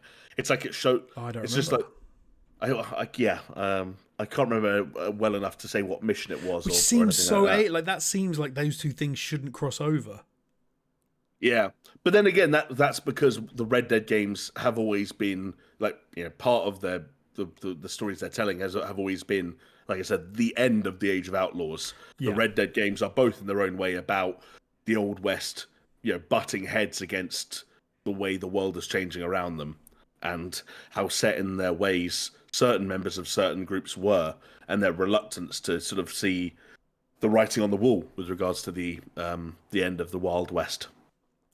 Absolutely. Well, hey, the end of the Wild West and the end of our section talking about Gamescom ONL.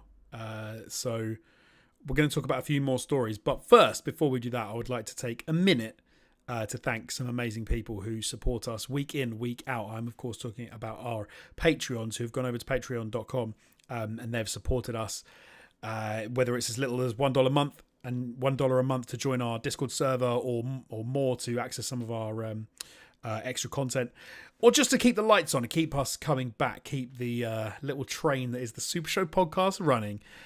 There are some names on screen right now that you can see, but I would also like to give a shout out to some people. I would like to give a shout out to Aaron Cameron, Athletic Gravy, Brimstone, Ice Knock Rock Salt, Jesper Camdown Nielsen, Pastors Guild, Zander GTI, and the big dogs, the members of the board. It's Brett Z, aka Shell Shock, Geometric Potter, Hacksaw Book Reed, Manuel Guerrero, and Peaswad.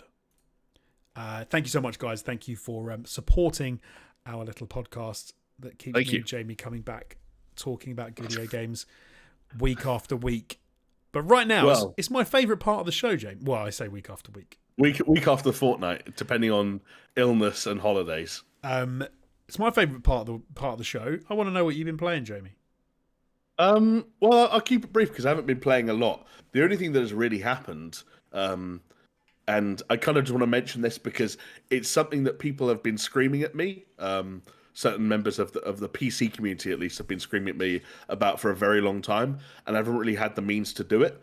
But for reasons that I won't go into or bore anyone with, I ended up with two PCs in my life, both fairly capable. But both built within the last like 3 or 4 years or so. And I said to myself, well, why instead of having two PCs that are both at my desk that I switch between for arbitrary, nonsensical reasons, why don't I move one of these into my gaming setup and plug it into my TV? And after a lot of fiddling, because the two don't really go hand in hand super nicely, but it was actually quite a fun experience troubleshooting some of the things that did pop up. I now essentially have, a PC gaming in a living room format in a way that like isn't that annoying. Like I've got a lot of stuff like I've got it set up so that I can control the mouse with a gamepad and a Bluetooth keyboard for whenever I need to do a little bit of typing and stuff like that. So I don't have to like. There's no plugging in and out of wires and changing HDMI's.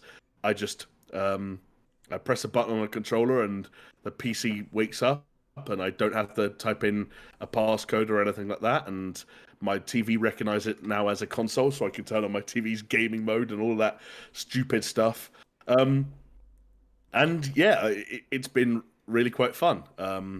So far, it's kind of that thing like when you get a new phone where like everything's new and at the same time nothing's new, right? Because you've got this brand new shiny thing in your hands and you're like, oh my god, I want to test out this, I want to test out that, and you do all these things and you run all these tests and you're like, oh, like Starfield is still Starfield and Red Dead Redemption 2 is still Red Dead Redemption 2. Like I even reinstalled and played 3 minutes of Redfall because I was like, oh, what's it like on a television?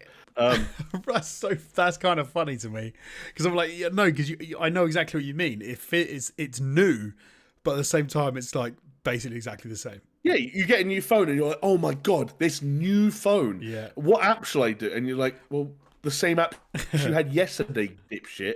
But downloading Redfall that's hilarious. I love it. It might be good on the TV. Nope. Well, because I don't know if this is the same for other people, but I've always had this weird thing where sitting at a desk, 1 foot away from a monitor, has never been an experience as conducive to long-term gaming. No, as couch playing has been. And when I look at like this year, for example, like I keep Game Pass games that kept coming out, and I kept playing like a handful of hours of Flintlock and Kunitsugami and so on and so forth, and like not coming back to them. And I think it's because I would sit here all day and I'd work all day, and like sometimes I just didn't want to chill in the same place. Whereas on the flip side, like I go back to my Xbox, it's like I played over 100 hours of Yakuza, and like I replayed all of Cyberpunk and put over 100 hours into that, and like 50 plus hours into Final Fantasy and Dragon's Dogma and Rise of the Ronin, and all these things are like water for ducks back. And I'm like, well, clearly there's something environmental that like changes how long I want to play a game for and how easy I find it to dip back into things. So I thought, what if I mix it up ahead of, ironically, Indiana Jones and games of that ilk, so that they can be TV experiences. And I think you live in the dream. I think you live in the dream, quite frankly. Like I'm exactly like you. I've got a pretty decent PC setup.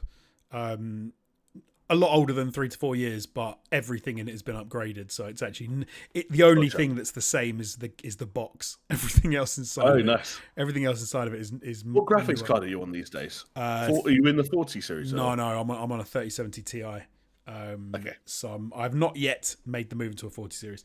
But yeah, like, there is some, and my PC is set up like 15 feet from my TV and my PlayStation 5. But there's just something different about sitting on the sofa holding a gamepad playing a game on a console versus sitting in an office chair or whatever, a game chair, and playing on your PC. So no, I'm totally with you.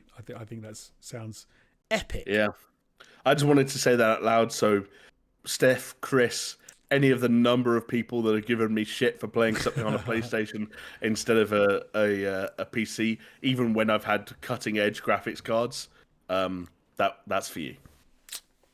There you go. I've got 3 things I'm going to mention, but I'm going to try and be brief with all of them. The first one is so I've played a few different games in the last 2 weeks. One a bit weird, that I just wanted to mention very briefly, just to let everyone know that it's still going, really, and it hasn't disappeared and died. I played a few hours of Star Citizen. Ah, interesting. Like to timed with the release of some kind of new content, or just a spur of the moment thing? No, it wasn't. It wasn't tied to any. Well, they've always got new stuff coming out, like new patches and new things coming out. Sure. It was more like I suddenly was like, hold on, it's been like a couple of years since I've even stepped foot into my ship, into that world, to see how janky it is and to see that everything still doesn't quite work. And I thought, I'm gonna reinstall that game, and I'm gonna see what's going on. But it's weird because in some respects, like what that game's trying to do, and even the elements that do exist, I'm like, I can see other elements from other games that want to be that, and they're not quite there. It's not quite as good, but some of the things you can, very similar to other games that have made it out, that have actually been released. And I can still see the way that game could be exciting, but it's just I always come back to the point of like, it's just kind of demoralizing about how little it feels like of progress has actually been made. Yeah, you can still do fetch quests, you can still go and pick up a box and deliver it and earn some credits, but it doesn't mean anything. It's kind of arbitrary at this point because the game's persistent universe isn't live yet. I mean, it is, but the persistent universe that will exist when the game actually launches, because they reset the servers and the universe and everything gets set back. So it's kind of irrelevant. But still an interesting game. Still a game that is kind of half on my radar. Yeah, it's just fascinating to me that like my frame of reference for Star Citizen now will always be that stream you did during, I think, the first lockdown, where I was like occasionally impressed by some elements that were more of a game than its reputation might have suggested, but at the same time completely put off by how many elements like weren't yet a game, right, compared to what it wanted to be. And to like sit here 4 years later and feel like I'm hearing about it's a fairly familiar tale that's being told. I don't know, man. I just don't know how you manage to how you have the Well, I guess it's not a question of patience, because you just live your life and hope it becomes the start of. Every few years I check in. Like, it's not like I'm exactly. going to do anything more than that. But man, like, when do you call it quits? When do you say enough is enough? This isn't going to be what I need it to be or want it to be. I can uninstall now. I don't think I ever will. Because I don't feel like I don't feel like I'm waiting for it to come out. I feel like it's almost like, yeah. I wonder what's happening with that game. It feels one of them. Like I've already paid for it. Like I've already sunk money into it. I'm not going to put any more money into it. That's the crazy thing, is they're still releasing new updates, new ships and stuff to get those people that are playing it to sort of reinvest and put more money in, which is, like, that's kind of amazing to me that people have been doing that for years and years. But anyway, I just wanted to say that I touched base with Star Citizen. I saw 2 films that I'll briefly touch on. I saw Deadpool, the new Deadpool, and I saw Alien Romulus. I enjoyed both. Both. I think both. It's weird. Both really scratch an itch that I have in some way for each of them, but in other respects kind of missed the boat a little bit. I'm not going to do any spoilers. I know they're both far too new. But yeah, Alien for me was like, it was wicked seeing some of the stuff which was nostalgic and was old school and was very alien, which I really enjoyed. Other elements of it, kind of not so much, kind of, fell by the wayside a little bit. I kind of get frustrated with the alien world. I was saying before the podcast that I want to learn. I want to know more. I want to know what's going on, the overarching story and how that's all put together. And sometimes they don't address any of that, and it kind of is a little frustrating. Deadpool was a hell of a lot of fun, and really enjoyed some elements of that. Other elements of it, definitely not so much. But again, I don't want to spoil anything for anyone who hasn't seen it yet. How many times did you laugh? What was your hit rate in terms of percentage of jokes that you laughed at, would you say? Like, laughed out loud? I think you got to laugh out loud, or at least like your body has to move, or like maybe twice the whole film. Yeah, maybe twice the whole film. Twice the whole film? That's low. I thought you were gonna. Like, okay, wow. I'm proud. I didn't even think it was that funny, but I laughed more than twice. Maybe it was more than twice. Then maybe I'm undercooking it. But some of it, and I know we've talked about it because we've both seen it. We can, without spoiling it for each other, we can talk about it. Some of it I really enjoyed, and I genuinely was like, this is wicked. But I wouldn't say those moments are the laugh out loud moments. But some of the jokes do hit and are funny. Actually, I'm gonna say more than I'm gonna say like 4 or 5 because I've just remembered a couple of bits that did make me like maybe more like guffaw as laugh. Like, geez, I can't believe they did that. Right. Which, okay. I'm thinking of one thing in particular that made me do that. Okay. And so yeah, maybe 4 or 5, maybe 3 or 4. But yeah, some of the elements of it weren't quite for me.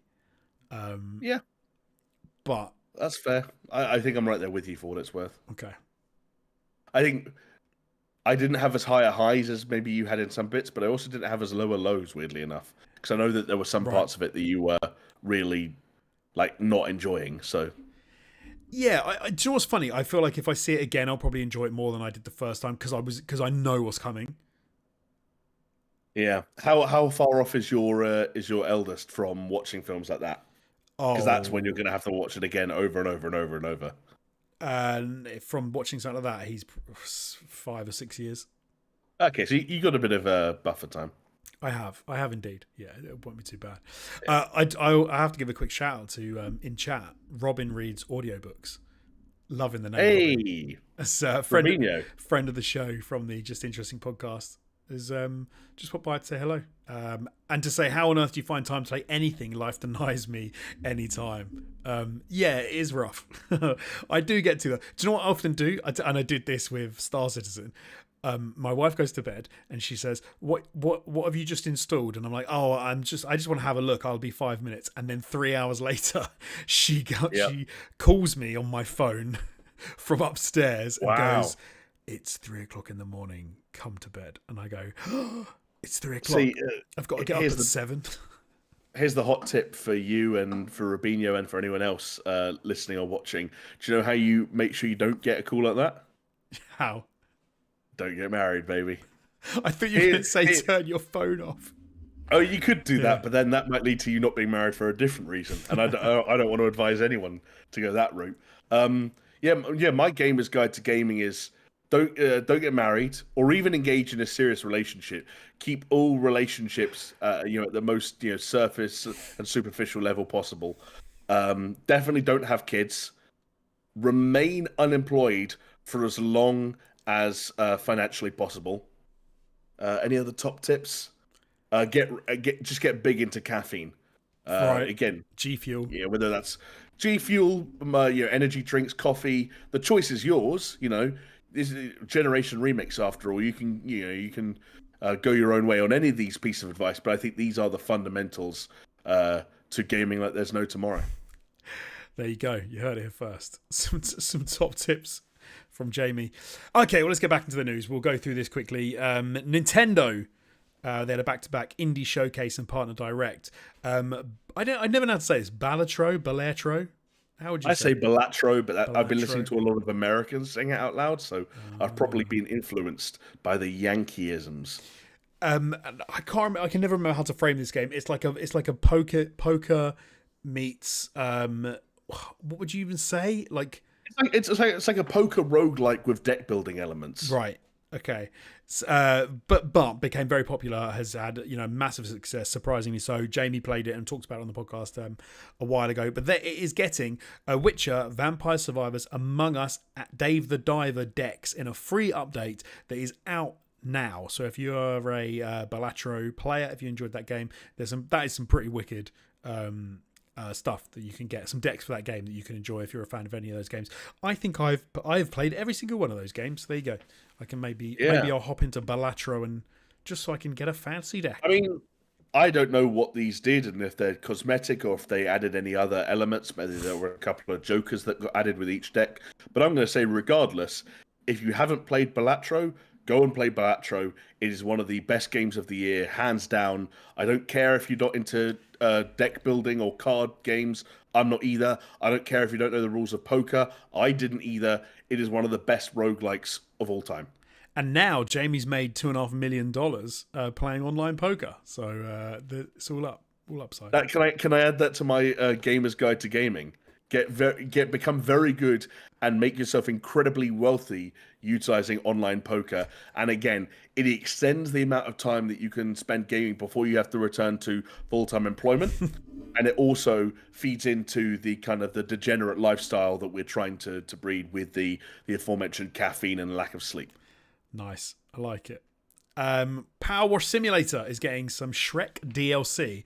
That I'm worryingly into these kind of terrible games.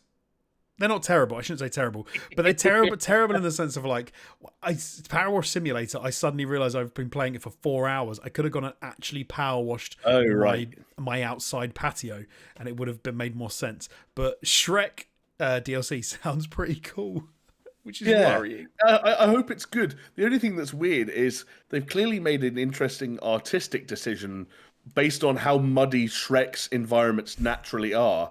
To say that mud and grime and dirt can't be the things that you're cleaning up, because when you're cleaning up a swamp, it is inherently muddy. So all the grime and dirt in the Shrek DLC is like this weird rainbow neon colored grime.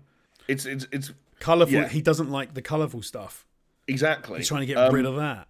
Which makes me think that someone signed the deal to get Shrek DLC in Power Simulator before they asked a designer, how do you clean up a muddy swamp that is meant to be muddy even when quote unquote clean?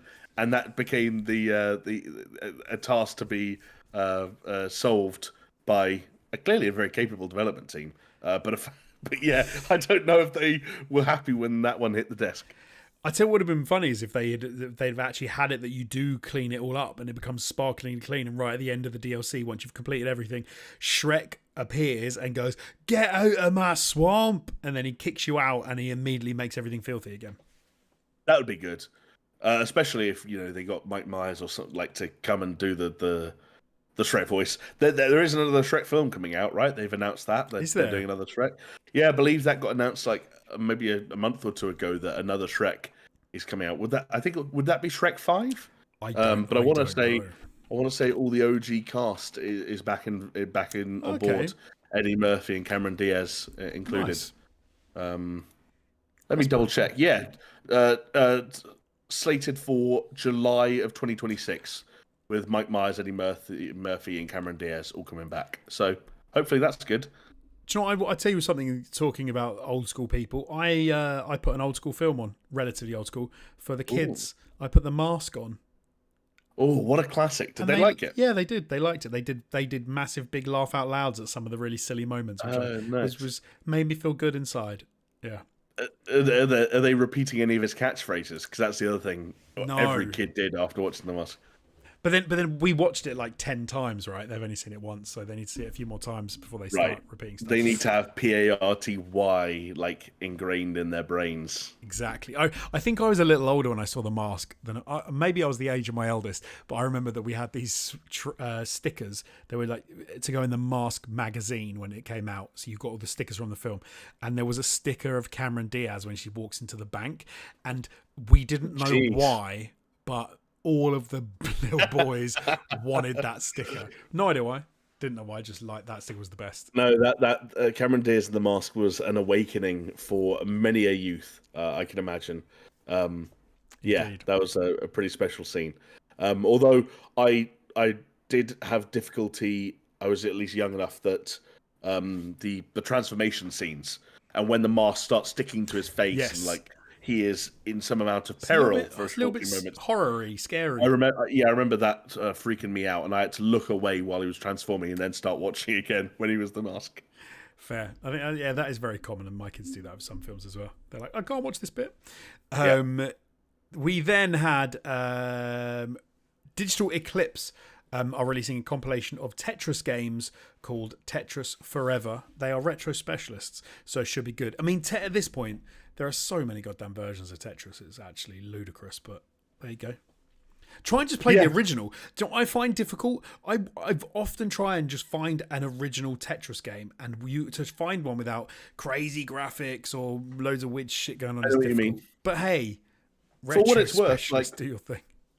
No, the version of Tetris that you want will be in Tetris Forever. That seems almost guaranteed. Okay. It will be there amongst all the other ones. But I mean, Digital Eclipse, I think ever since they settled on this kind of celebration of the history of video games, documentary come compilation style that they've been going down, I think it's awesome. And they're the only ones as of yet doing anything like that. Do you remember like they did Atari 50 a couple of years ago, Oh, okay. and last Yeah. year they did that making of Karateka kind of thing. Right. And it's these games that have like documentary elements where like here's video from this and here's like a screenshot of that and there's a picture of this, and then at intervals are like, and now play this version of this game from this time. All right. So if this is like the history of Tetris where you're playing it through the years and like seeing interstitial pieces of content or videos or documentary footage that kind of talk about how it came to be, then yeah, Tetris is a great subject for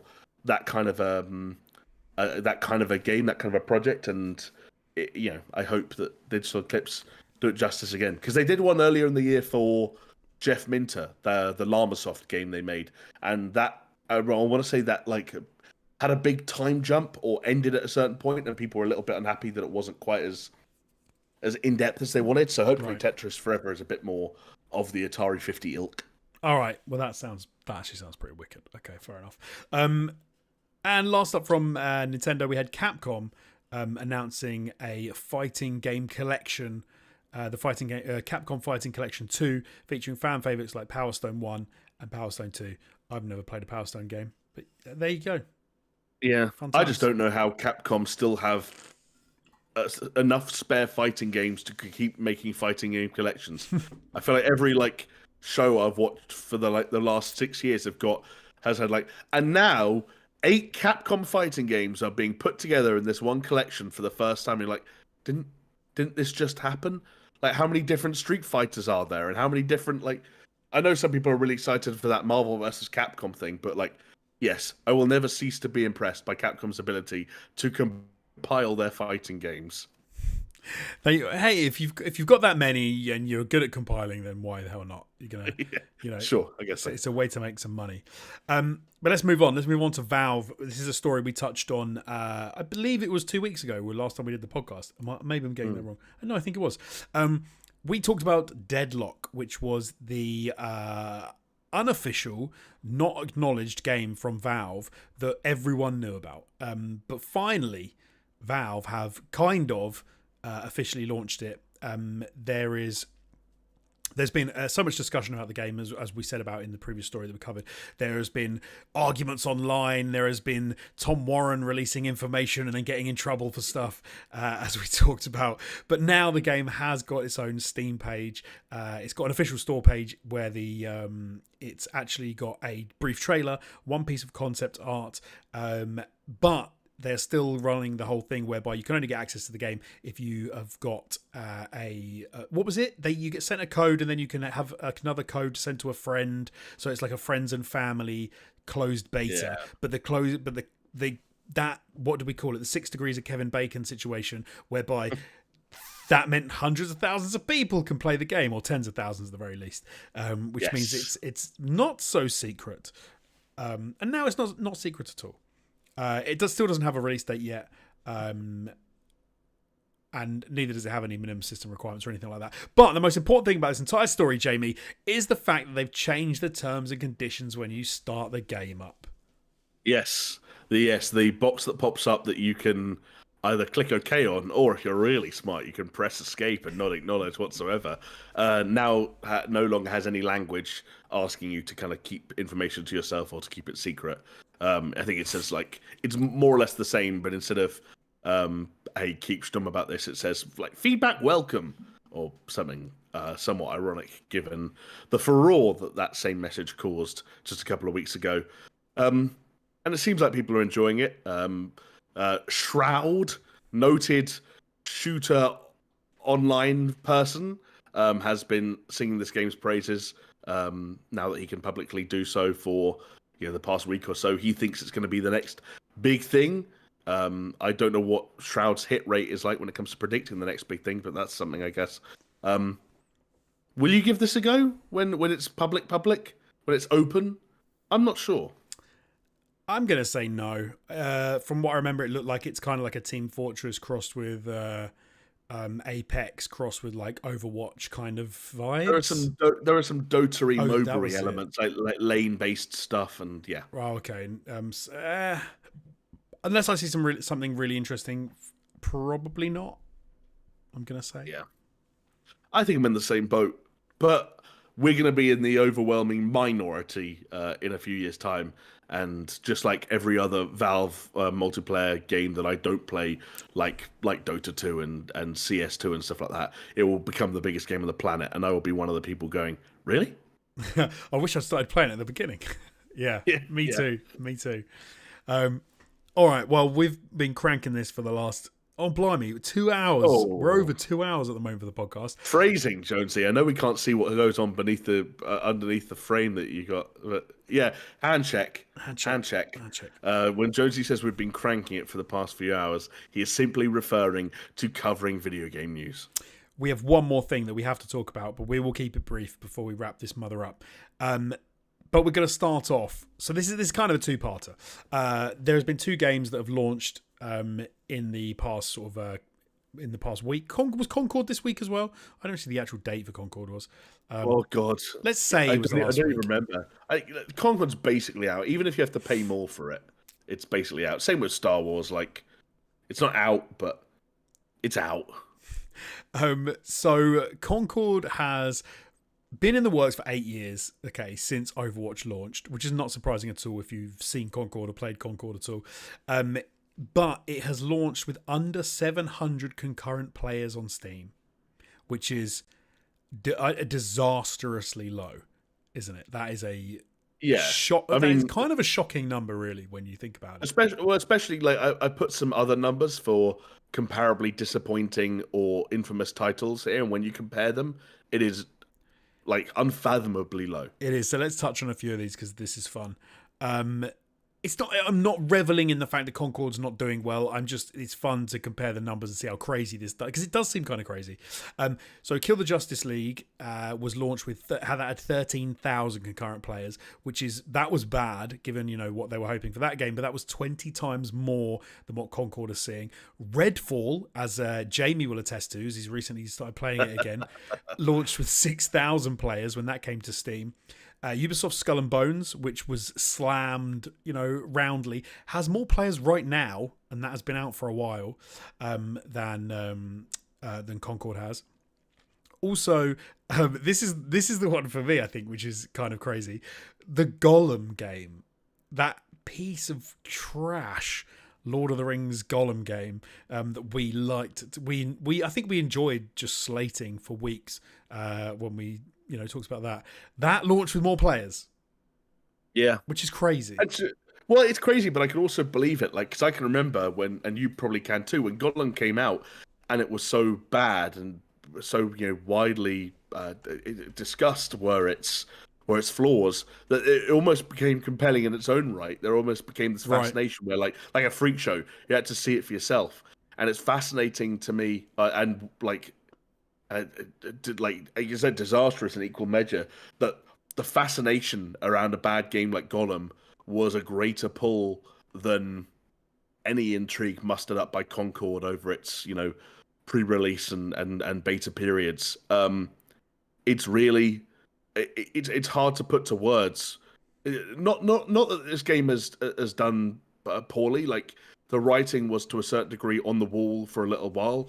When you go back to the initial reaction at that state of play, when you go back to the reaction to a lot of the narrative and cinematic content that they've put out there, when you go back to just sort of like reading the room in terms of how many people were out there that needed a new premium, first person shooter, multiplayer only experience in their lives, like, it was never looking great. But this is less than, I think, even my already low expectations. And I'd be fascinated to see a number, even across all platforms, across Steam, across PlayStation. I'd love to see a sales number. But however you cut it, yeah, this was a game that was in development for a long time. This was a game that that PlayStation haven't been screaming about for a very long time. But in the build up to the release, there was a fairly big push, and that again, it took up big slots in state of plays and other such showcases. You look at the PlayStation Store. There was a big Concord takeover. There was they went out there. They reached out to influencers and got them to play the game. They did a lot of the things that you would do to promote a game like this. And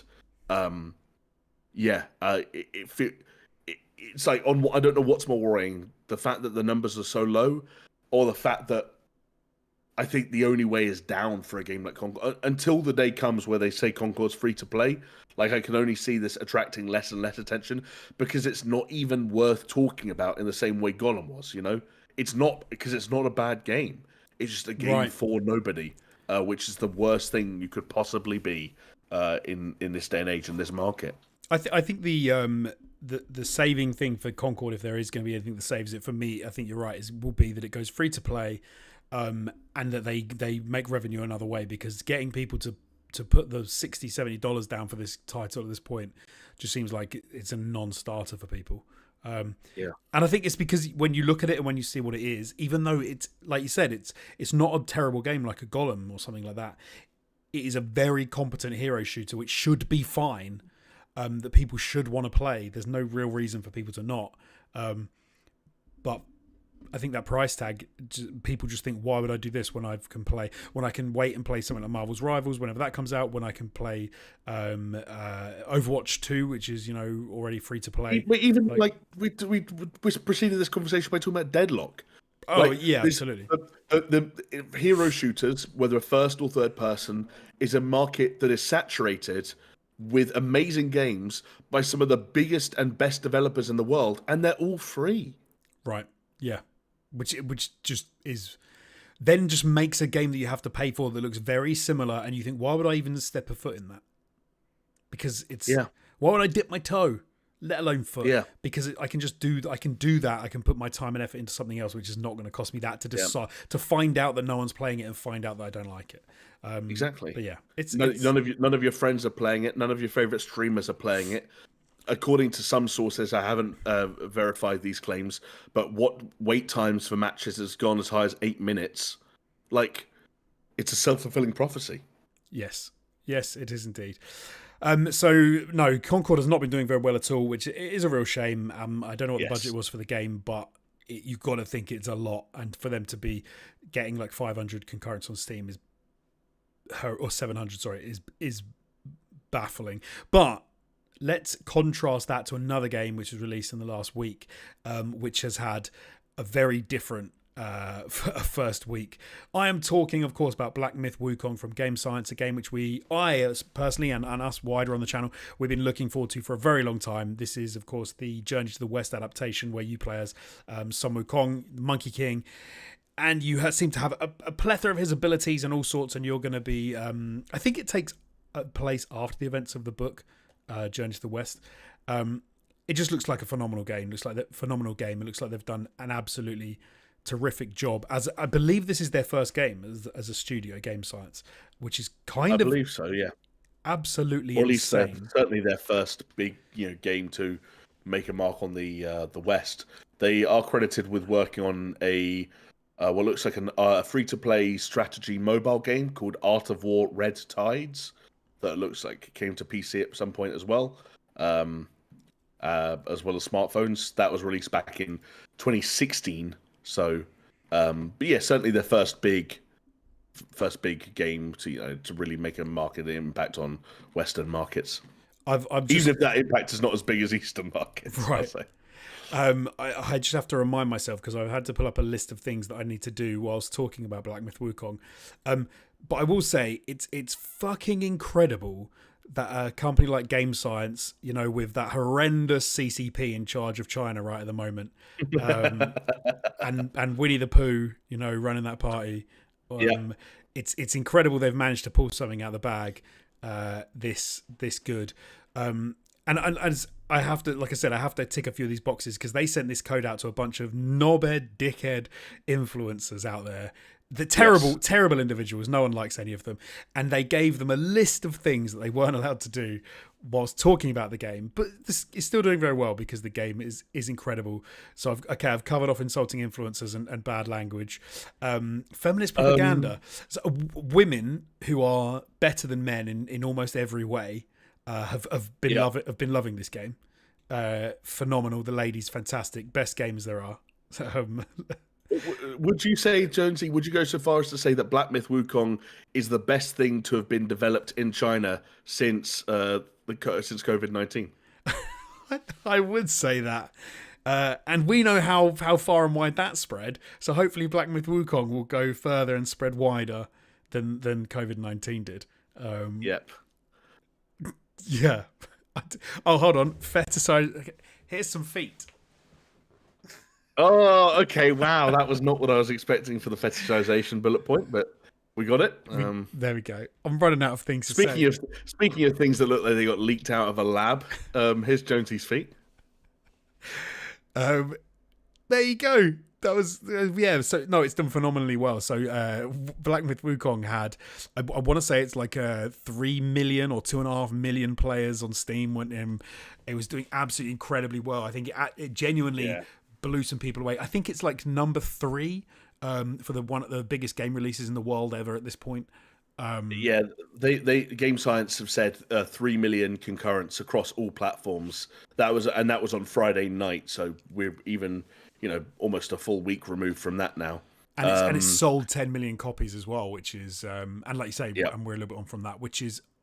I think one of the interesting things about Black Myth Wukong, as well as how good the game looks, and everyone is kind of enjoying that, the fertile ground that is FromSoft-esque games at the moment. One of the things that I think has come out of this is not a FromSoft game. This is something a little bit different. This is more of an action, maybe a little bit, not an easier game. It's just different, right? But I think people are really enjoying that type of game, that style of game at the moment. But also we don't get enough games out of China with sort of Chinese culture, Chinese heritage, Chinese history. And I think that a lot of that, I think people will dig that. We like that sort of stuff. So we like to spread our cultural wings and fly around and see what cool stuff comes from other countries. So it's nice that they've Assassin's Creed has been dining out on that for donkey's years. So there you go. Now Black Myth Wukong's doing something. Yeah, I can mostly get behind that. Like, there's still a part of me that is a little bit taken aback by just how big it's been. But it's been, so we must say, it's been huge in China, which is unsurprising because it is a game developed in China. But I do think it's outside of China as well. It's rightfully done very well. Yeah.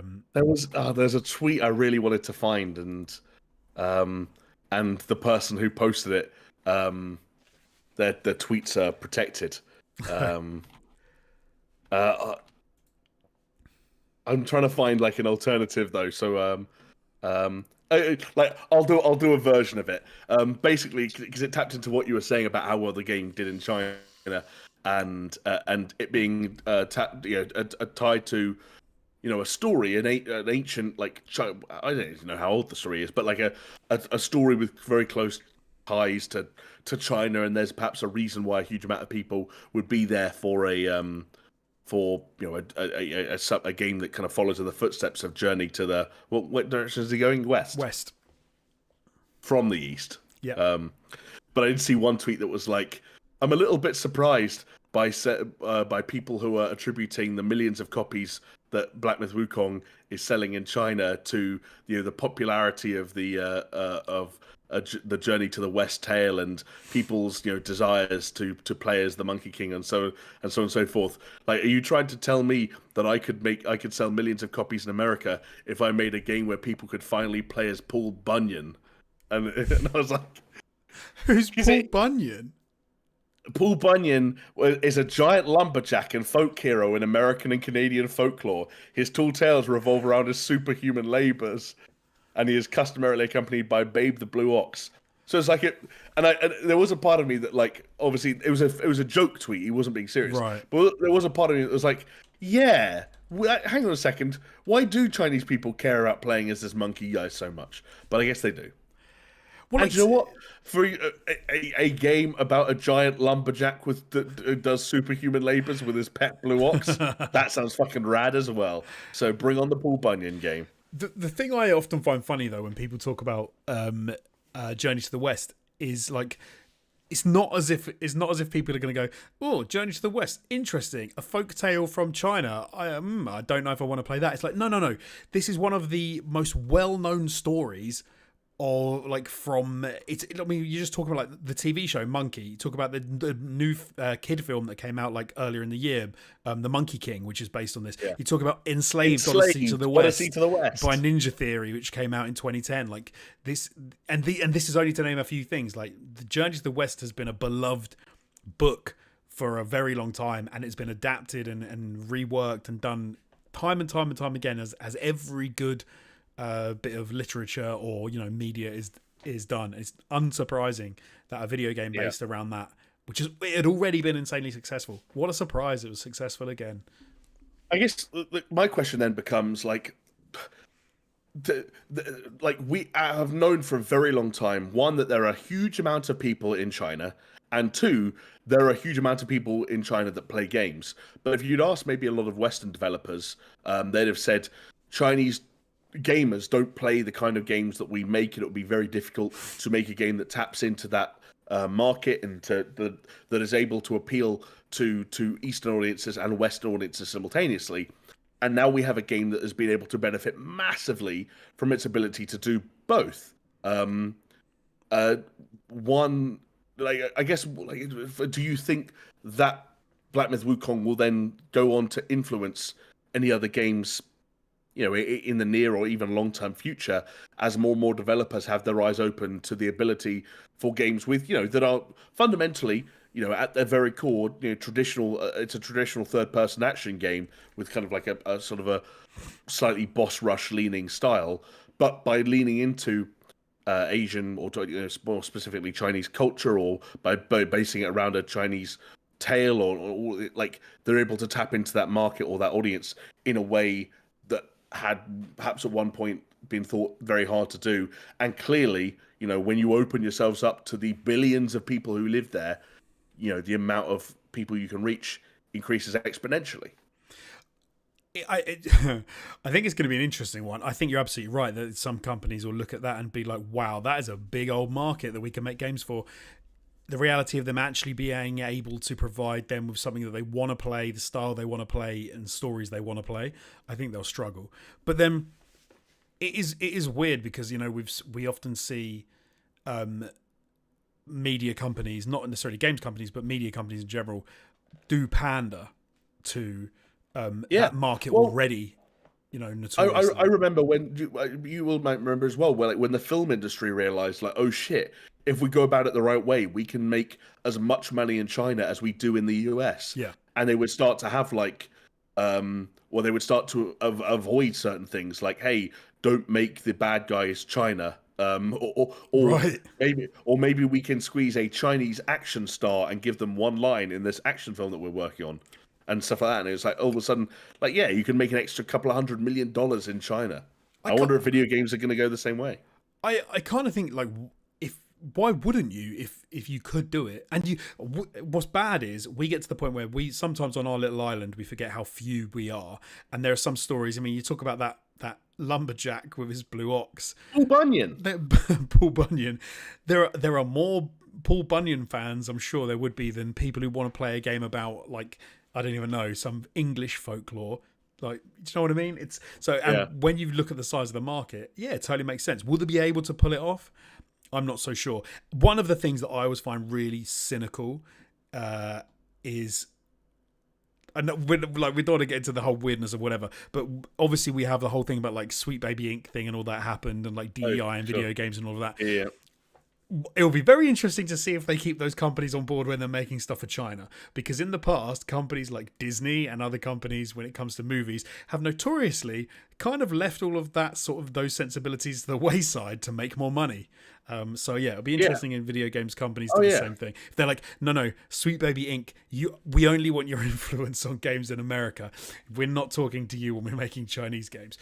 And this came up in Black Myth Wukong. I don't know if you saw, but there were questions around representation of people in games and blah blah blah blah. I don't think there really was. I think it was almost like a manufactured kind of like inversion of that whole get woke go broke thing where people are going, I think a lot of right leaning individuals have like championed Black Myth Wukong as like a success story of, especially releasing in the same window as Concord and Star Wars Outlaws, and saying like, look what happens when you have ugly women in your game compared to when you just make a game for gamers. Okay, right, so that's the way they went with it. But they went lots of different ways. They'll go whichever way they need to go to make it look like they won. Right. But then, that's in reality, games companies, I think, they're just trying to make as much money as humanly possible. So they're going to, they can be swayed and bent and convinced otherwise, and they'll do whatever the hell they need to do. So will they try and, I think absolutely. And maybe Black Myth Wukong will give them a starting point to go, this is the sort of thing we need to do. We need to make something more like this, and then we'll make a Xbox about to go hard into the Chinese video game market to get some of those sales up. That's going to go next. Yeah, Indiana Jones. We've recast, and Indiana Jones is no longer Indiana Jones. He is now Cheech Jones, and a Chinese explorer. But like, it might be familiar. Why the hell not? They'll just know. Like, why not? If we get good games out of it, I don't care. That's the bottom line, right? Like, we just want the games to be good, and by all accounts, or certainly by most accounts, Black Myth Wukong is good. Do you know what else is another thing that, like, again, a thing that we already knew, but some people need reminding of it every now and then because they think the home console market is the be all and end all. Is very few games are runaway successes nowadays without being on PC, right. And like the thing that like. Whether it is Black Myth Wukong or whether it is Power World or whether it's Helldivers or whatever it is, the thing that all the runaway successes of 2024 have had in common, most of their players were on PC. There you go. Food for thought. Very true. Well, that brings us to the end of our show. I hope you enjoyed our very tongue-in-cheek readout of Black Myth Wukong, attempting to hit all of those offensive things to game science. Not really sure why they felt the need to include that. I just want to. Jones, is now the right time to do it, to announce the launch of our GoFundMe? Yeah, sure. Okay, we are officially, with the releasing of this podcast, launching our GoFundMe, seeking development funds for our upcoming title, White Myth Bunyan. It is a third-person action-adventure game starring Paul Bunyan, the giant lumberjack and folk hero, of course, from Canadian and American folklore. He is joined, of course, by his great friend, Babe the Blue Ox, as he takes on various superhuman labors. We're really going back to the oral tradition of North American loggers here. And we hope you'll come along with us on the journey. And we hope the whole world will join us in saying, in true Quebecois fashion, Bon Yen, which is, of course, expressing surprise or astonishment. Bon Yen. There we go. I do want to quickly respond to a comment in chat because 69DJ said, "Are they asking about White Myth Bunyan?" They are not, but he said, "Have you played the game? Have you played the game Folklore on PS3?" Yes, I have played quite a lot of Folklore on the PS3. Ironically, I don't remember Folklore. You wouldn't. It was a random ass game. It was set in like Ireland, and it was like a story in the day, and then at night you would dream yourself into this weird folklore world where you would have to like suck up these things, and you could use them weird like creature energy things to fight other enemies. It was cool. I never owned it. Was Paul Bunyan in it? He wasn't, but you know what? I used to hire it. My wife loved it, so we used to hire it from Blockbuster. And then we'd take it back, and then we'd rehire it to play more Folklore. Out of curiosity, why didn't you buy it? Or was it just I don't remember. It was more... I don't Not remember. viable at the time, or No, it wasn't that. I think it was a case of like we didn't anticipate that we would keep playing it, and then we just did. Yeah, weird. Oh, Weird. cool. I might have bought it in the end. Maybe I do own it and it's kicking around somewhere. I'm not sure. I'll have to see if I can dig it out. But we can't talk about Paul Bunyan, White Myth. White Bunyan. Myth colon Bunyan. White Myth Bunyan. Forever, because it's late and we've been going for 2.5 hours. Oh my goodness. Thank you so much everyone for joining us. Thank you for people joining us in chat. Anyone who's listening to this on podcasts and platforms, you can reach out to us, SuperShow Pod, on YouTube and on X. And with that, there's nothing left to say. So thank you very much, Jamie. Don't thank me, Jonesy. Thank the good Ojibwe people who adapted the figure of Bunyan into folklore about Nanabozo, a cultural hero of Ojibwe and Anishinaabe. I don't know what you just said. Paul Bunyan came to the forests of northern Minnesota. Nanabozo fought him in defense of the forest. And you are well-versed.